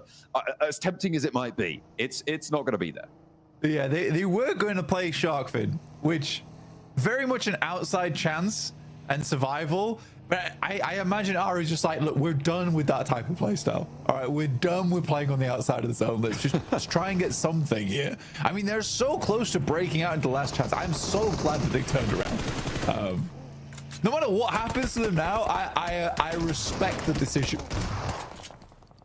Go with two players that they got remaining, fending off against GS around the corner. No shots found for GS. The door frame lit up there on the corner, but it will finally be a knock found. Unfortunately, though, there's no one else to try and jump on in. This should be resible here for Killer Joe as he spots Jafar out in the buggy, out in the open, and he gets the spray down. Beautiful stuff as Goat now up to 3 elims. They are desperately defending that third place spot, and now trying to stop Alter Ego from getting on in because they've only got Krypton, I believe. Oh, Snape is still alive as well on that southeast side, but just no HP to be seen. Tiamba and Reject, two teams that sort of don't really want to fight one another right now. Both have hovercrafts as well. It's a very similar strategy seen from both the squads here. Yeah, really nasty circle for everyone involved. Cuts out so much landmass. I think it's one of the few times where there is actually less playable area on the map than unplayable. It's so tough on this one. Oh, that's where they are. Where are they? This is west side of Sosnovka. Yeah, so they must be. They're very far away. They're gonna die. They're gonna die in the blue. There's a lot of distance to go there for Team Secret. Somewhat confusing. It's not like you can exactly stop off and heal for a second, is it? In the glider. No. Okay, I mean, for Reject, honestly, that rotate from farm down towards the south side to play those buildings, like I said, on the beachhead works out fantastically well for them. I just want to see a little bit of a regroup here and then hold those angles, because this is a perfect way to finish out your game. I'm sorry, Reject, I should have never have doubted you. That's my bad. They are really holding this one out. Gen G now eliminated. So another team quite close to that boundary. I say quite close. They are at 83 points and 11th place is 66. But with GS going down, that's good news for Loops, for OG, to try and keep this one going. And on an outside chance for Reject, they've got Hovercraft as well, Blank. So some nice tanky cover that they can maneuver around wherever they see fit. And a lot of teams are just trying to send over their way. Alter Ego, the last player standing, trying to chase on down. 9Z clashing with Papra Supermassive on the outside, and they have got nothing in the face of Papra Supermassive. Nico's not there, but they don't need him. They got all the other boys, and now Reject want a piece of this. Reiji scouting out Divine Nades over the top. If they can win this out, this is a huge pickup to be able to clear so much territory, but they're falling back. They don't want to overexpose. Yeah, I don't really think you can say Papra Supermassive really clashed with 9Z there. They look more like my pizza from last night as they sliced them halfway 8 times. That was bad. Yeah, it's pretty tough. Alter Ego, though, nice little Molotov. Unfortunately, Krypton basically has no HP to speak with. Less than 5% here. He is struggling. The Wolves, though, still continuing here. I mean, they've definitely been persistent in their journey. The more I watch Wolves, the more I think to myself that they're a team that makes mistakes. And that is the problem, you know? I think they're a good team, but there's a lot of mistakes that are made during the play. I think if they can shore up some of those holes in the ship, then they'd be fine. They'd be a really, really strong squad. But there's just these moments where it's carelessness that really comes back to bite them. Yeah. But they've been playing much better today. I'll say that now. Chris God, challenge, and Bond is able to win that out. That's the last player now standing for OG. They've tried to approach from this east side, but Tiamba were on the hold. It looks like they were doing pretty well. They're not going to be pushed through either. D+ actually moving immediately ahead of this one. You said they get these weird rotates sometimes. This is a brilliant heads-up decision made by D+ Kia here to actually get ahead of Tiamba whilst they're in that fight. Alter Ego eliminated as well. That is a little bit of relief for GOAT. But they've still got Pabra Supermassive and Inner Circle to worry about chasing them down. In my mind, there's a world where D+ is first place at the end of this. I'm not even joking at this point in time. Okay, I'm not even joking. I do feel like it's coming. It's so weird with the South Korean squads because I think day one is always terrible. Day one is always terrible for South Korean squads. And they're like, we get it. I think we understand the circle, and then suddenly they start playing out of their minds. It's just so strange to me that day one's always just like a bit more of an observer day for them. Oh, well, we'll see what they can do. Moving in, the Wolves having a little bit of a clash. The perpetually sixth place team, it seems. Like you said, they do make those mistakes and need to step it up. We'll see if they could do that against Pabra Supermassive. The little wide wrap around the edge, and that is the go signal immediately. Stepping forwards of Pabra Supermassive down in 10th place. A lot of damage, though, sent back over towards the Wolves. That's coming through from Inner Circle. Defending 6th place from them. Not even allowed up to there. Yeah, I think for Wolves, that losing one player is not too bad, but it's a very clean fight between them and Pabra Supermassive. Very nice. I think Coops is doing his absolute best to make this work. And the one thing that worries me about the Wolves is that there looks to be a little bit of contention in the team at the moment, especially when you watch them on the stage. There is a back and forth.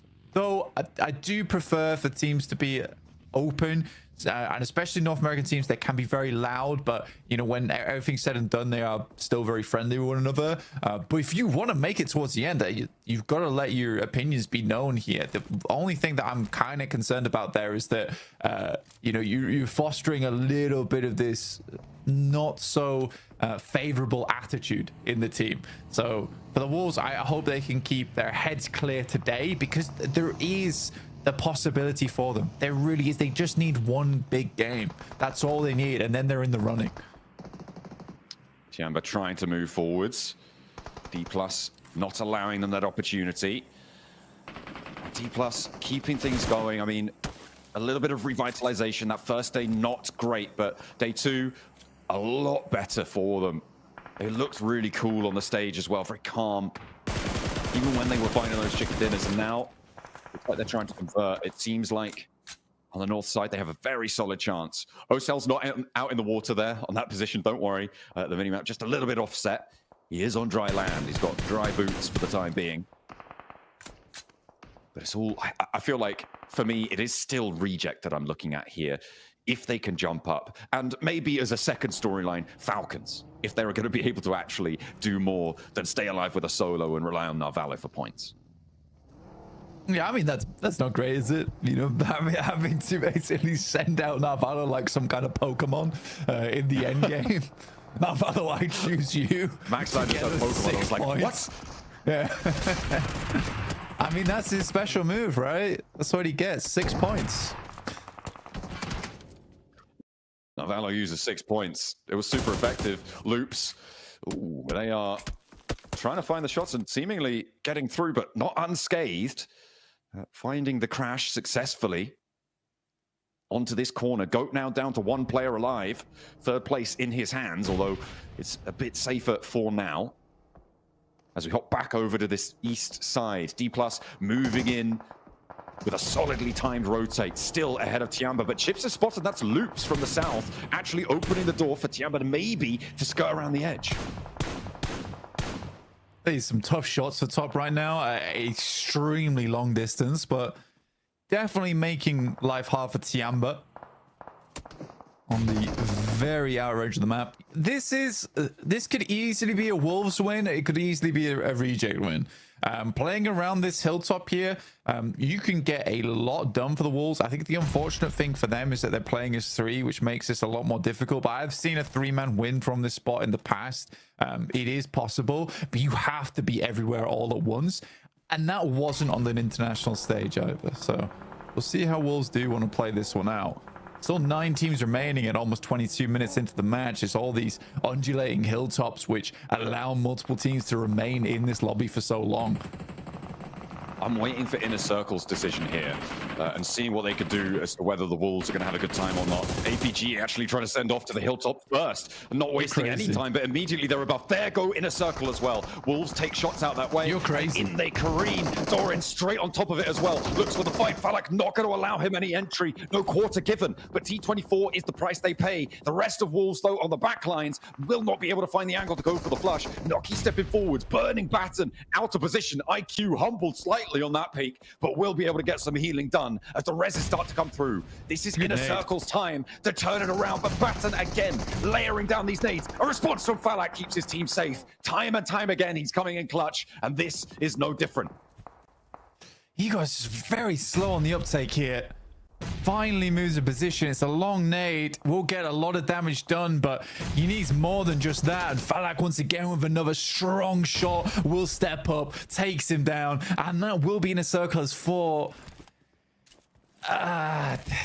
This spot is really nice to hold, and teams desire it. As we just saw from 2 squads trying to go for it. I understand what Wolves are trying to do is play the split down towards the west side, but you absolutely have to play as a 3-man in this ditch and just give up the angle. Ooh, what a nasty little roll up here for D plus Nolbu on the ridgeline in the smoke for the big nade. Does so much damage to them. There is an answer, but Nolbu still has got all of the solutions for them, and it's IC getting rolled down. Nolbu! Oh my goodness me, what a play coming through from Nolbu on D+. That hilltop is not safe for anyone, and how on earth do you find that? Nolbu standing head and shoulders over the lobby. A madman, magnificent, resplendent, glorious. I mean, they're still even taking shots towards Reject. Reject to go Del Saris down. Divine's knock. Chips with a long-range angle as per usual. Nolbu might even smile after this game. We may get treated to the rare Nolbu grin. Oh dear. All toothsome and tricky.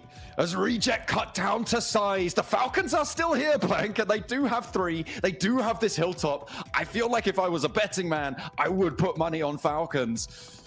But unfortunately, I'm not. So it's staying in my pocket right now. Well, yeah, actually, you know what? You know what? Actually, after what we just saw, it's all Nolbu with 6 elims. This really is the man of the hour. He's got MVP of this game on lockdown right now.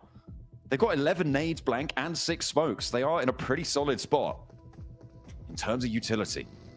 And the circle not really putting too much pressure on them right now. It's up to Reject's duo to move, and it's likely they go south, over towards the Falcons angle, a little bit closer. Oh, P90. It's a pretty slow game, though, right now. From everyone involved. Ought to make sense for D+, considering they got 2. 2v3 is not out of the question. Just requires to get that first knock on board. And honestly, so far, I haven't been majorly impressed with the gunfights coming through from the Falcons. This game looks a lot better, though. I think that despite everything, and this is more praise, but for a singular player in Narvalo, is that I think that Falcons, I've got to be really proud of this guy because he is doing... And he's using that smoke train just to get over this ridgeline.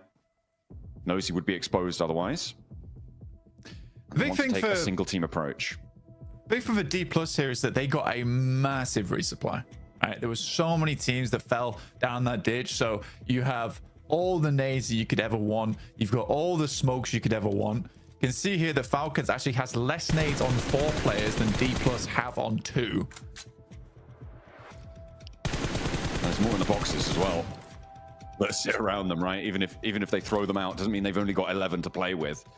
It's just a question of what they could fit in their backpacks right now. D+ moving in. Chips scouting around, still having vehicles here is pretty powerful stuff. The Falcon smoke has been thrown on out. Reject looking to hop into the buggy. Koa still watching this run out. Reiji not going to use the buggy. It's a little bit low on HP. And actually, how has he just done that? Okay. Oh, no blue down. Okay, maybe that's go time. Falcons, move in. Get something done. Try and take some presence. Redux, nade over the top. Chips, dropping the smokes. They've got so many to play with. Now's the time to use them. That nade looks good. The bounce is on. It's just short. Doesn't quite tag the flush. Just behind the vehicle. Nades are coming at them from both angles. They get the res, but it's immediately re-knocked. Chips needs to get out of there. Needs to get out of there now. Nolbu, he's going to be taken away. And everybody's descending. The Falcons rolling over the hilltop. Maybe D+ are down, but the nades are hitting Reject as well. Chips is clocked. And it's D+ down in third. Apollo against 3. And Falcons are able to find a chicken dinner. The main story, though, Blank, was Nolbu that game. A pretty decent chicken dinner for Falcons, all things considered. They played that south side well. My money gets returned to me, Blank. It does. Goodness me. It's, I mean, it really was that north side hill and Nolbu, the headline. A magnificent play coming through from the South Koreans. Yeah, incredible stuff, honestly. I think for the Falcons, you're very, very happy with the way that one played out, and it does see them a lot safer in this tournament too. But I think the Falcons, it's just nice seeing 3 of them towards that end game. Also, not an easy rotate, and I think Ralph has definitely spoken before about how those early to mid game rotates are quite difficult for them. This time, I think they identified some very strong portions of the map. They played it well, and as a 3, we can see they can still succeed. They can succeed as a 4-man as well. But for Nolbu, a warrior soul from Seoul in South Korea. Incredible stuff. Just cannot wait to see what the guys have to say about that.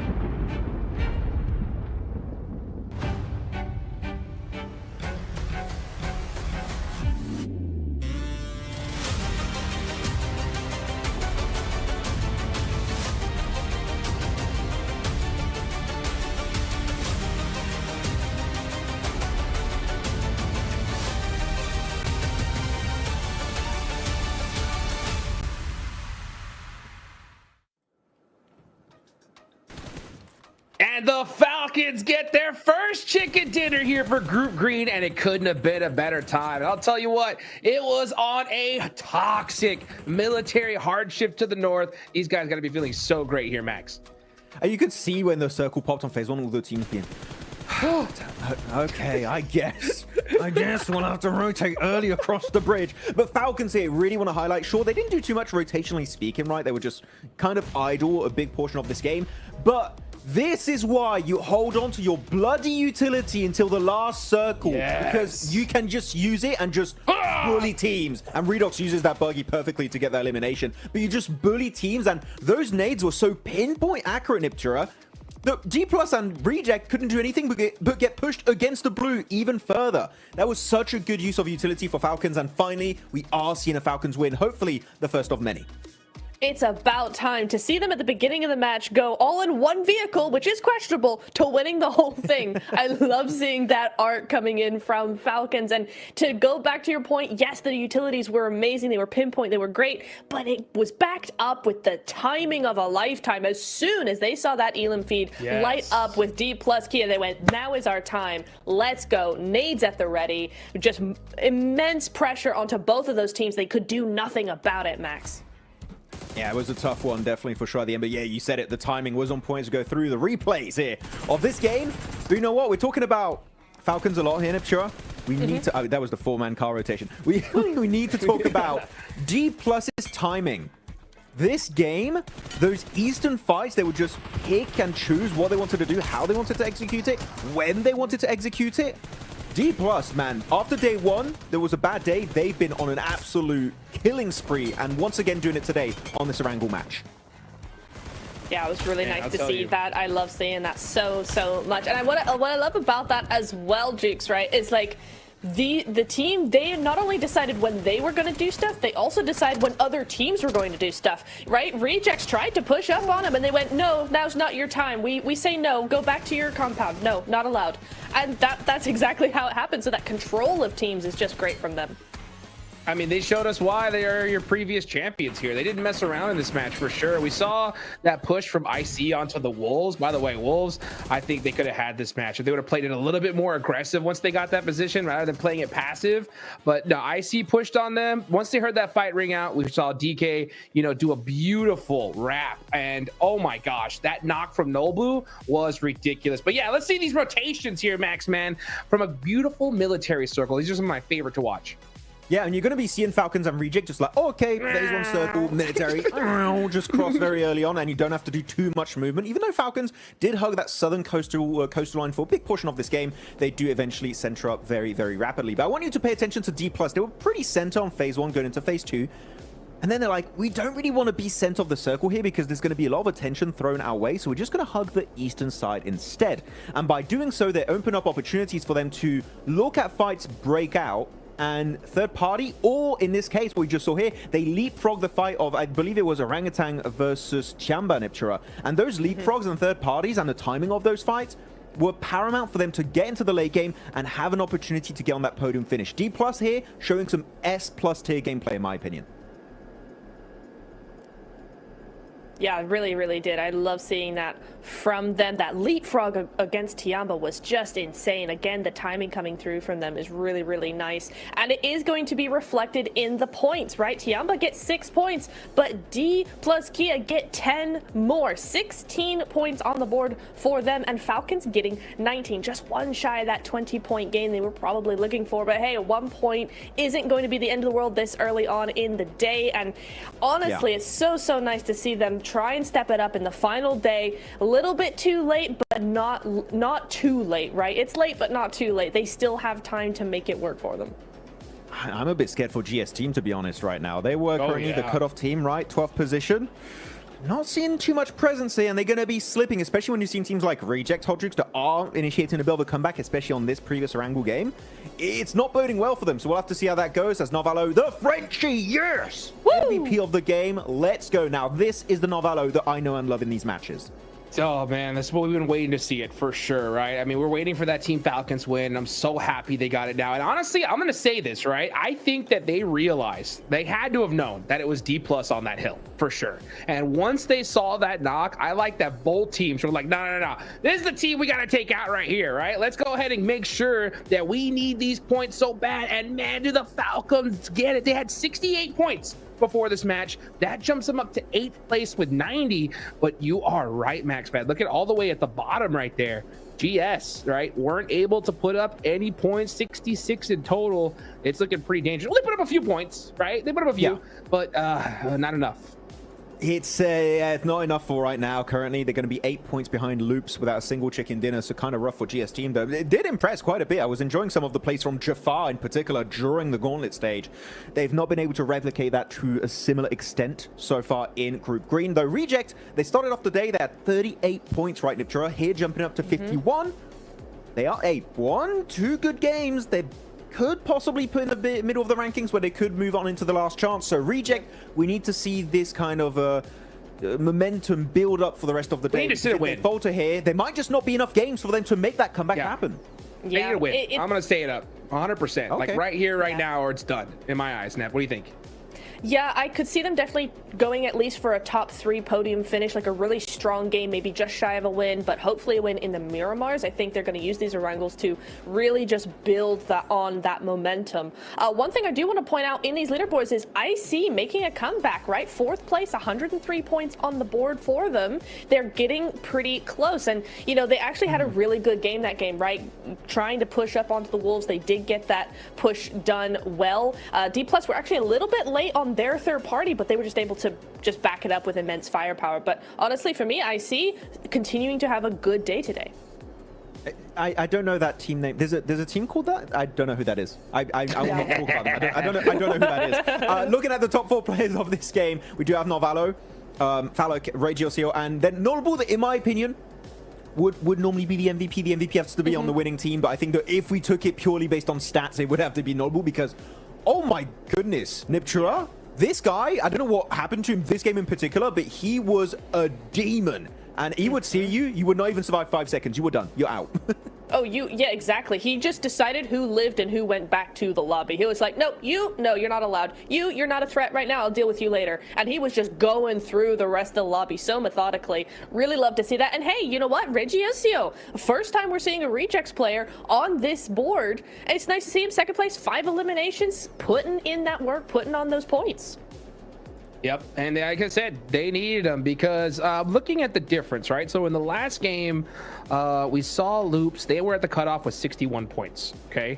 And RC had 38, all right? So that difference right there is a total of 23, okay? Now Loops have 74, and RC have 51. You know what that is a difference of? 23, right? So they have not progressed at all. Right, in order to make it into the last chance stage. So I'm gonna say it again, it's chicken dinner time. I think they extended it to one more game, but at least in my eyes, this is the last one for me. What do you think, Max?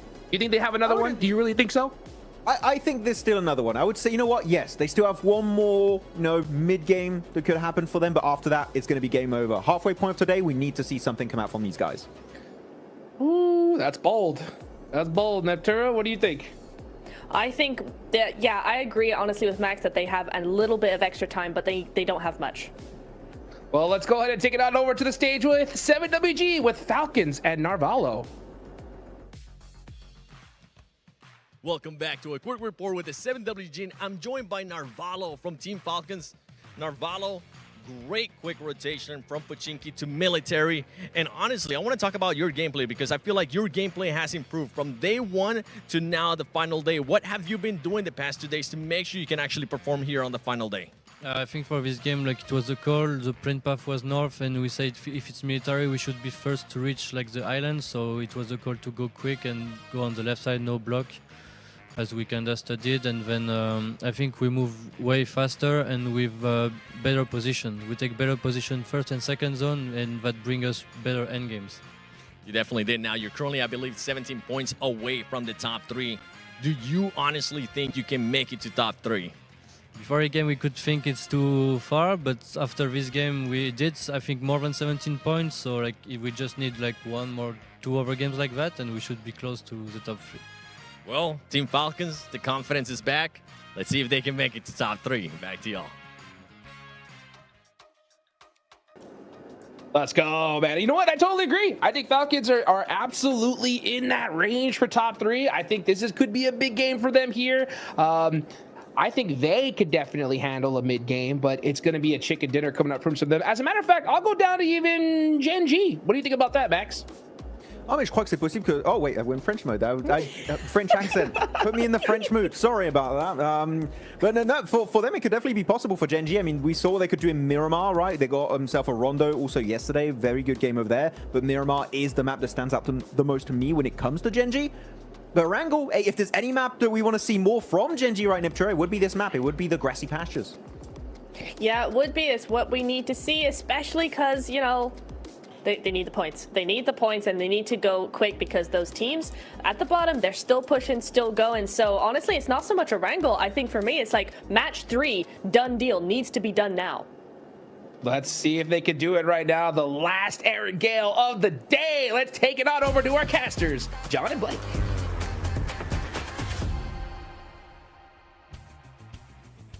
I think, am I going? We've got one more, right? After this, we've got one more, Aaron Gale. We've got 2 more to play, as far as I'm aware. Yeah, I'm pretty sure. Yeah. Match 16 will also be on Aaron Gale, so don't go getting ahead of yourself there, Dukes. I know you want to see who's qualified, but we are going to have to play all of the matches here. Sosnovka Military Base over towards Stalba. It's only fitting we start the play from down here, where our last match ended, sending straight over the top of good memories. Well, quite a lot of good memories for Nolvu and the Falcons, and going over towards that Stalba position on the northeast side. Yeah, it's a bit of an Eastern playing map here, so it's slightly more difficult. It's actually getting tough for me to talk about these games at the moment because there is so much happening, and there's so much to analyze. There's so much to go over. It's pretty tough for me. I mean, for Wolves there in that last game, I really wanted to talk about their position a little bit more, just because it is a case of, as that 3-man, you no longer have the power to split off like that, and you sort of have to suffer a little bit where you don't have that angle off towards the western side to watch for approaches, but you have to hold that ditch as a 3-man because it's likely people are going to crash onto you. So this is what I mean by just these small errors in gameplay. Again, hindsight's 2020, and I'm out here of the observing desk. Oh no! The double is insane. Maybe I cursed him. I said I wanted to see it yesterday. Give it to us. Oh, fair enough. We'll give you 2 today. Fair play. APG get a nice start. They got immediately over towards Millie Base as we started down there nice and early. The difficulty comes in the fact that this moves away from Millie Base at that plane path. So if this was coming down from Kameshki towards the south, teams that are dropping late could have readjusted on their plane path, on their parachutes down towards military base. In this case, it's really only Gen G and GS who get a decent start off the back of this one. So another game potentially for Reject, as well as Tiamba, who both start very close to this location and try and lift themselves out, but it's getting very far ahead of them now. It loops with 74 points for 51 and 50 apiece for Reject as well as Tiamba.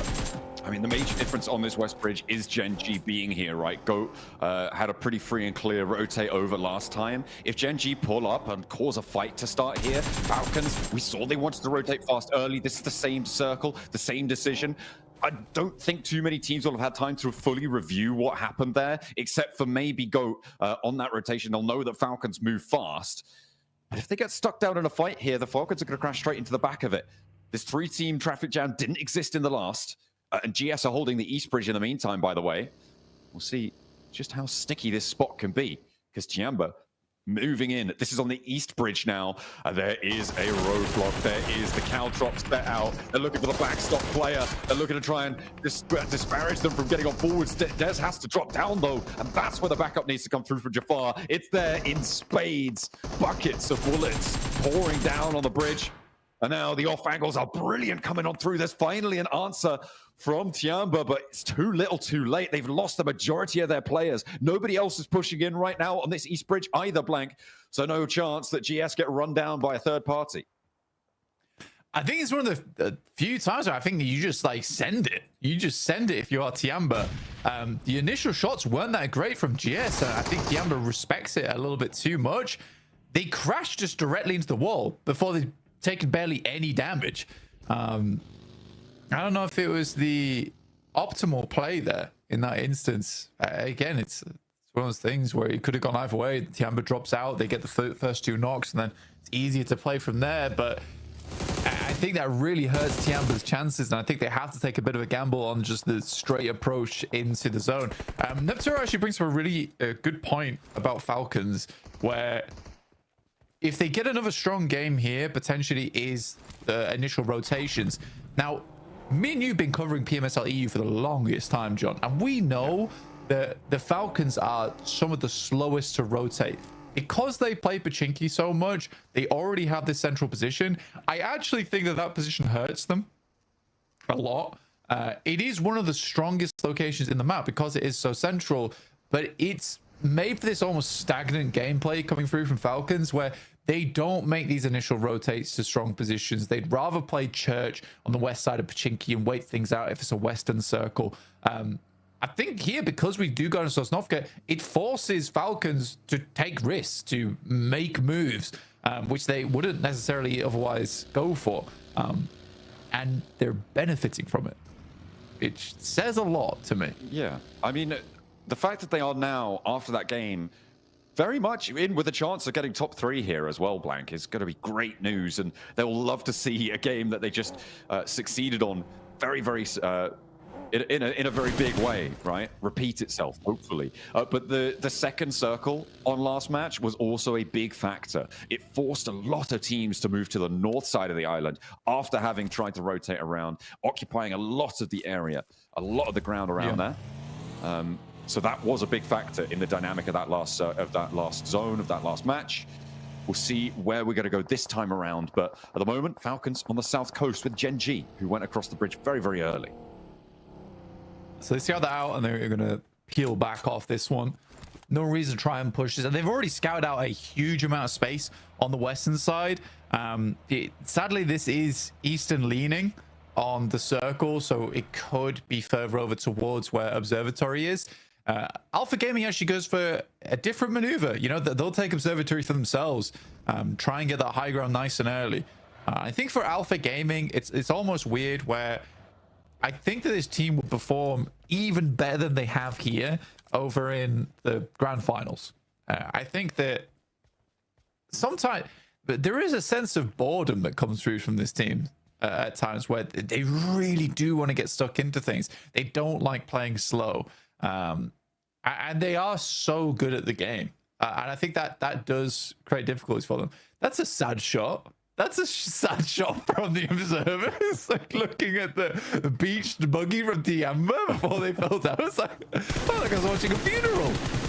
Well, you know, you got to celebrate him somehow, I suppose, whatever you can. Papa Supermassive still embroiled in Milter, though, with Loops, who are able to find Tron B. No answer either. A little bit of damage, but I mean, this should be extricable for Loops. Neither team really wants to stay here for too long, though, Blank. I mean, there is a lot more of the North Island in this circle than in that first match that we saw today on Erangel. So you do have maybe a little bit more time. The circle could also still... it's got maybe like a 10 to 15% chance of going back to the mainland. It's very unlikely, but is technically possible. We'll have to wait and see for that one. So maybe a little bit more time on average they could go for it. And especially with the state of this east side bridge, it's maybe actually safer to stay in Milter for the time being. Yeah, I think so. It's getting very messy around this region now. Reject actually get there quite early, so because they were moving so quickly, they passed straight by from the northern beachhead. Could come back to bite them. I think they're trying to control as much area as possible.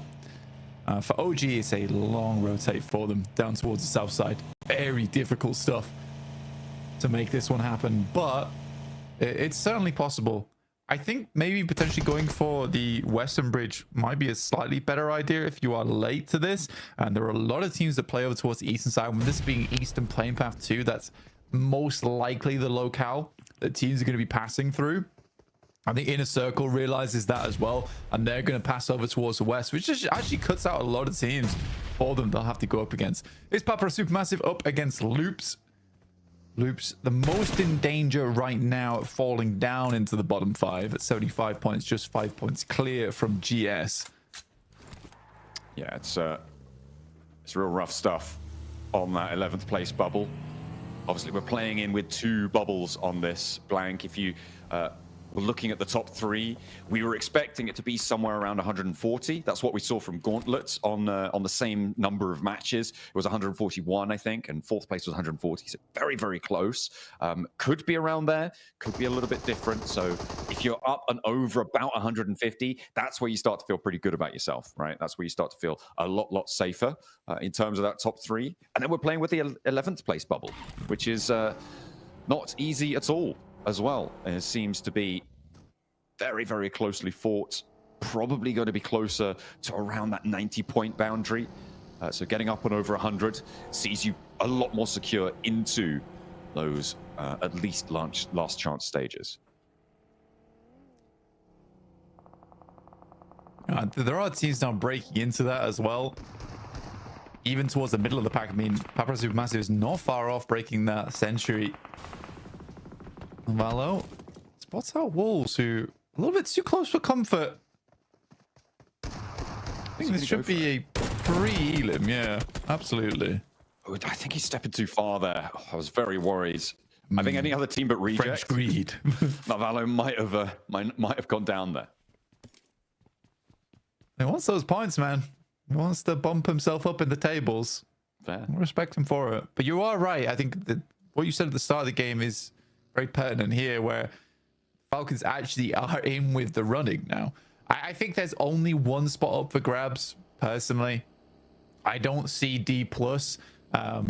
putting on the brakes anytime soon. I think Alpha Gaming have done more than enough this tournament. I think personally, if you're an Alpha Gaming fan and you're looking how they're playing today, it might not look flashy, but they're playing slow because they just want to get regular points, consistent points. And that's even if they just play like this, there is going to be a game today where Alpha Gaming has a strong position and they win from it because they can. And I think that will see Alpha Gaming through towards the grand finals, and they deserve it. They absolutely deserve it as well. I think Top in particular, you know, having a wife and 3 kids and a kid, right? It's a lot to juggle. It's a lot to juggle, but it just shows that even at 26, like, you can still perform extremely well as long as you have the grind on. It's incredible. Well, Loops have been on the grind here for a while, trying to get on into the zone, but they've had to go all the way to the west side, and OG might draw them short here. A lot of damage already felt by both of these teams by the blue zone. We're into stage 3, so it's non-trivial to deal with. Nilzada, a nade in. Oh, shotgun shut down there on a tanky. I don't think that's going to be resable, but there's the off angle they were looking for. I think did that come through from Aru? No, it's the burn coming through from a tanky with that Molotov. Both teams are going to start to lose players. I think disengaging, if you can, is fairly wise at this stage. OG going to try and make a run for it. Loops maybe actually getting this res here. It is still resable for just a moment longer. We'll see if they can make it work. And yeah, OG, off they go on their bike or buggy or whatever they can find. It's a very, very tough approach here for OG. And again, this is what I meant earlier, where I think this Western Bridge is probably the more wise decision. It takes a while to get here, but OG definitely make it. They're going to take a quick scout over the bridge, quick reset on the meds, but there's no one waiting here. Why is Alter Ego still on the north side? The analyst chat is lighting up with it. Worried? Oh yeah, it is. Yeah, I think that it seems like they're very worried about what's going on the other end of things. Again, it is hard to scout that far across. And I think that they have seen multiple times that teams have been held out in this location. Come on. They're still going to go for it. You got to make the cross at some point. I am worried that what they're going to do is they're going to go for the swim. In which case they give up a lot of vehicles. They're just refueling. Don't worry. They just stopped off for snacks. That's what it is. Alva was hungry, guys. It's all just an aid of a full stomach. Can't be taking gunfights on an empty stomach. Come on, we're getting to stage 4. And 9Z is coming in behind them right now. Maybe they're not waiting. Maybe they're the ones bridge camping. Maybe. Come on. I mean, that's the time only to thing go now. It's time to go now. Thank you. You can't get yourself picked back up after this stage as well, so very dangerous to stay out this long.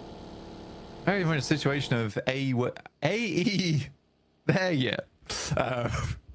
Slightly bit more of a tongue twist than I thought that was going to be. It's 2 letters, mate. But they've got a cross. They have got a cross. Circle back over towards D+. Over on this north side, playing the hilltop. I think this is a messy circle. It's a very messy circle where you're over towards Millie base as well. We are cutting in a little bit of airstrip, which isn't too comfortable to play in. I think Wolves want to get out of that area as soon as possible. Great shots from Alpha Gaming, though. Goodness me. Ooh, okay. Shots down towards Alter Ego. They'll need to pick these reses up as fast as they can to get onto this next zone. D+ ahead of them to their west. You've got 9Z who actually, rather shockingly, just stands straight on through, but straight into Reject. And already they're getting torn to pieces. Reject very happy to see some points delivered to them. The question is, can they find the shots? Can they find those shutdowns? There's only one left on the inside. I don't think it's going to last too long here. Reject looking for the last player on the end. A rotate in. Comes through as we see a crash from Team Secret. They're still alive, by the way, in the picture-in-picture on the north side, actually towards Loops, who might be in a bit of trouble. Can't quite find their way in here. Milos is just trying to hide in the corner. This is Can't really just let nasty. him I mean, stay step in out. there. This is a shotgun. This is a shotgun bonanza. If he steps out at the right time, there's one. Looks for the next as well. Gets the flush. That's huge. Has to go for the reload though. And now Reject are on the revenge path. They lose one player, but they do shut him down. Oh, that's disappointing, man. You know, it's just one guy in there, just re-peak. I suppose that they did set up the compound quite well in terms of the two monster trucks denying the entry towards the window. So if they get crashed on, that's how they defend versus 9C. But that is a situation where you should be able to hold out as 4 and just refrag onto the player. The fact they lose one there is really bad. From a central position like this, it's really not good. I also think that there is something to be said here about 9Z, where although, you know, they're on 87 points, they've had some good games, there is a lot of impatience from this squad. If they can't find a good position early into the match, they will just send it. And oftentimes, they will just find themselves in really sticky spots on the map. I mean, to be fair, you don't expect the team to be bridge camping you on the east in that scenario, right?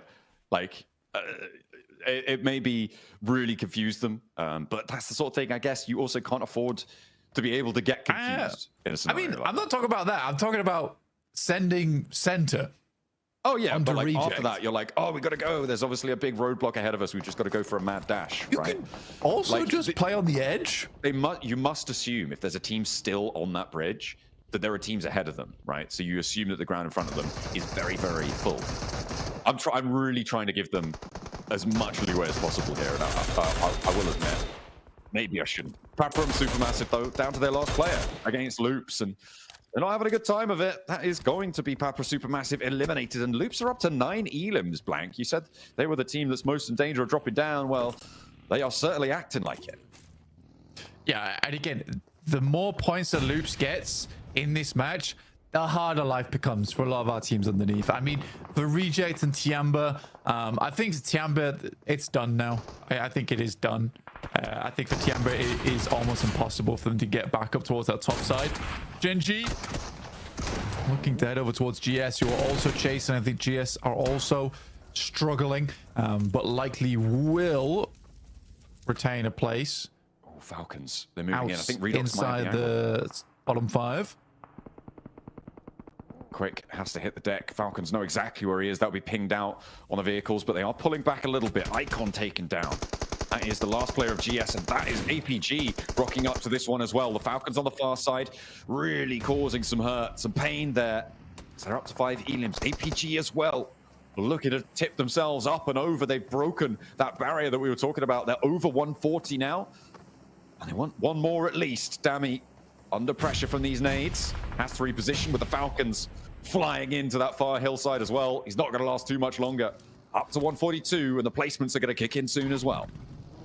Yeah, for Alpha, all this is right about now is just not giving up first place. The jump up in prize pool between second and first place is quite a lot in most PUBG Mobile tournaments. We still reward our top 3 very handsomely, but it's usually first place who does take the biggest cut of the prize. And I think that, to be fair, for Alpha, they were playing it fairly slow because they knew that they were holding on to first place. But as soon as D+ started turning up the heat, they knew they needed to get a little bit of a game in. And this one's been good. I mean, even taking the opportunity to move over towards Observatory, that's very unlike Alpha Gaming. Okay, takes Krypton along with him in the vehicle.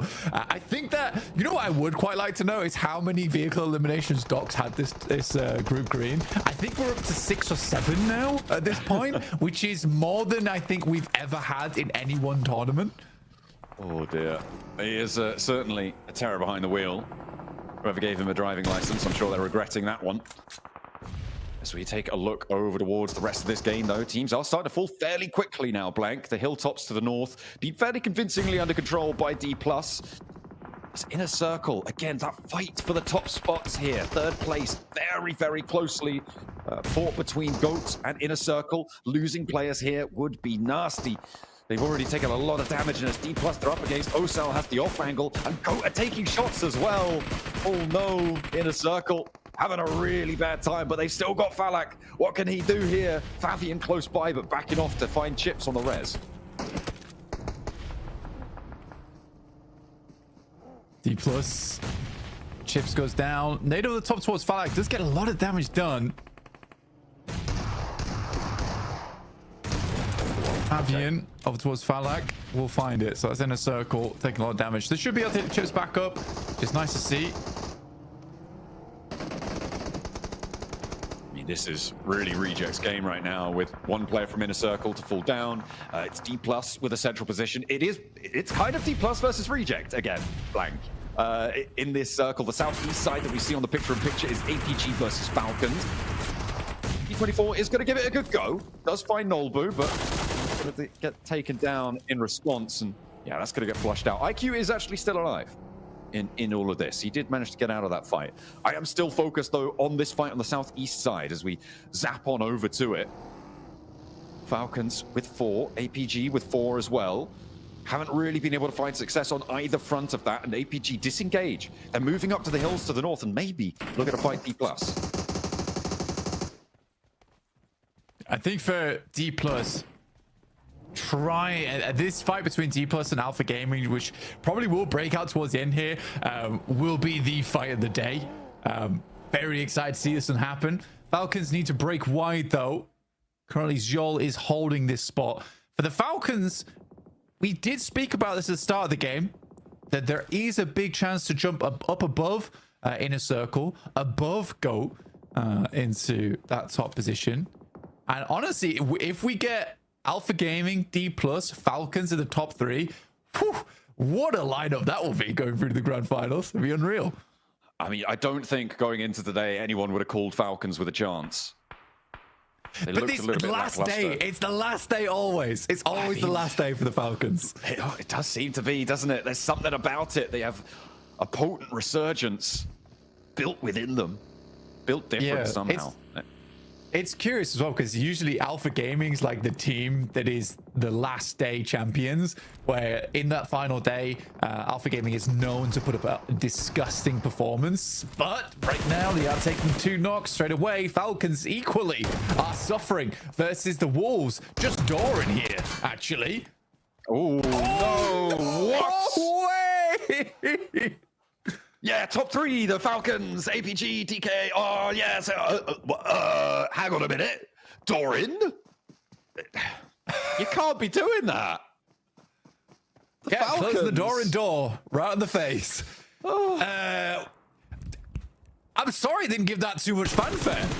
It honestly, it felt like, oh, okay, he's going to get 1, he's going to get 2, and then Falcons will clean this up, surely.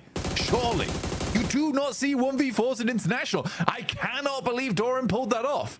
I mean, blink and you miss it, right? Doran was...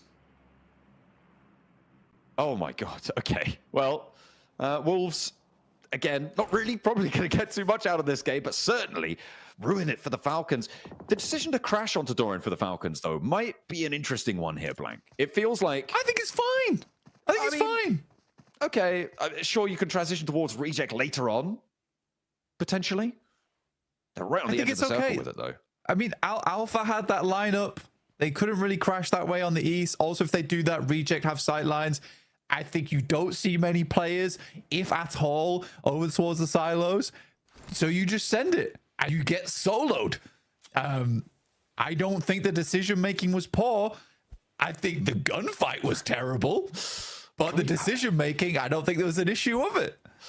I mean, we need a replay of that at some point. Hopefully the desk will have that locked down, because Doran's going off right now. Maybe he's going to do it again.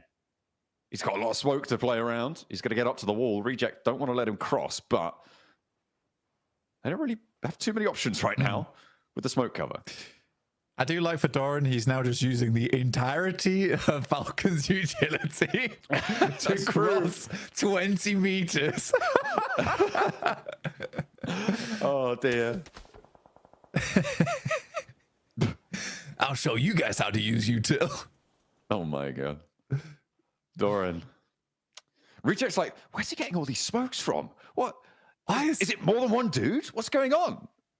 Some kind of nimbus cloud off in the distance. Oh, dear. Well, he's made it to the wall. Great job. We did it. That's so many smokes. That's insane. OG getting found on their last player. That's GOAT to pick it up. GOAT have been down on their belt buckles for a while as well, trying to crawl across the open ground. 5 teams remain. 8 eliminations for APG as well on this match. They've only got 2 remaining. way. Doran. No, you Come can't. on. You gotta stop, man. Please. You've got Please. to. You cannot be allowed to do stuff like this. Kraken has to hit the tank. They can't really take 3 fights here. Doran steps up for another. No, you're Doran. crazy. You can't do You're this. crazy. You can't do this. This is PMGC. It's not allowed. Someone put him to bed. It's his bedtime. Surely he's out of this game. This guy's Doran! Stop it! Go down to the Giant Slayer. What is this man doing? He is absolutely crazy. Oh, dear me. Doran will not let you get a foot in towards this circle. A 1v4 into a 1v3. This is magic on the main stage. We talked about rabbits out of a hat, but right now, Doran's making this look easy. Gets up to the wall as well. Probably should go down to this nade, though, but goodness me, what a game it's been from him. Okay. Oh my days. It looks like the nightmare's ended though. And now we're up to the hilltops. APG on 2 players alive. They got a lot, but it's D+ again in this late game on a military island circle. They find top, and now they're looking for Ziol around the corner as well. 3rd place guaranteed for APG. At least that will put them over 150. Or maybe not quite. If they can get another elim, that's what they'll be looking for. But still very, very close. Very comfortable to be in the top 3. Our first team to really, truly lock it down towards those spots. D+ want to join them, though. And with a chicken dinner, you think that they might be able to. A reject again in a late game circle. 6 elims. I mean, it's almost more important for reject than anybody else right now. It absolutely is. For Reject, they want the chicken dinner, but they got 2 big dogs in the lobby, and right now they're the Chihuahuas. Let's see if they can make it happen versus the best of them. Ziol takes some shots off and towards the distance. They do have the low ground to play at the moment, do Reject. They have vehicles as well, which is the main thing, but D+ continues to send nades their way, keep them backed off from their position. D+ looking to fight out for those bragging rights at the top of the tables. I mean, Reject have the center of the circle, though. D+ are sure they've got a higher ground position, they've got an angle, but they're going to have to move. The point's denied from APG. It's mean. They actually picked up the res in order to deny an extra point there, which is kind of nasty.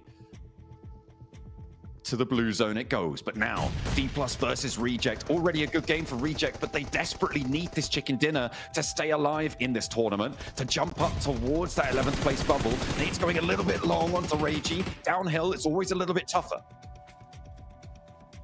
If a Reject, they need the chicken dinner. Like you say, it's imperative that they get it. It's not a case of, oh, it would be nice for Reject to have a chicken dinner. At this point in time, it is a case of it's required. It is a necessary procedure for Reject to grab a chicken dinner here to finish out this game and give them that chance, because I think even with a chicken dinner here, it doesn't take them out from the bottom 5, but it will be the first stepping stone for them. D+ starting to run a little bit lower on those nades. You can see they've only got 3 remaining. Reiji cooking another. If he finds a knock, this would be huge. The Molotov, probably a wiser decision. Force Reiji off of the tree. The question is, does it land on spot? It definitely did. Look at that damage tick away. He has to fall all the way back to the vehicle. That's going to be a lot easier for D+ to go on towards. They know the damage is there, and they have to go over the top now. Spray down towards Divine. D+ trying to stop Reject from getting on in. And Reiji looks for the spray down, a wild rollout here, and Apollo finds it. Osal is down. They do not find the backlines. They haven't got a knock yet. And there's another one onto Fabian. D+ is starting to fall blank. It's now 3v2. Reject have the inside of the circle. They are desperately climbing towards those tables, towards that 11th place, but Reiji will finally go down to the nade. One more left. Look on for Apollo. Nolbu with the chance here, and it's going short of the tree trunk. Divine's down, leaving it all down to Apollo in a 1v2. An impossible task ahead of him. Pulls a pin on the grenade. Reject looking to reject defeat here in the face of impossible odds. No, it's not meant to be. Oh no, they can't get all the way across the line. D+ take it away from them. Still not a smile in sight. They are so cool, calm and collected. Into the top 3 with them. They looked pretty solid before. Now even more so, but Reject in tatters. A lot of points, but is it enough? Absolutely not. I think for Reject, they did get some of the flushes towards the end there. 6 points total. You can see that they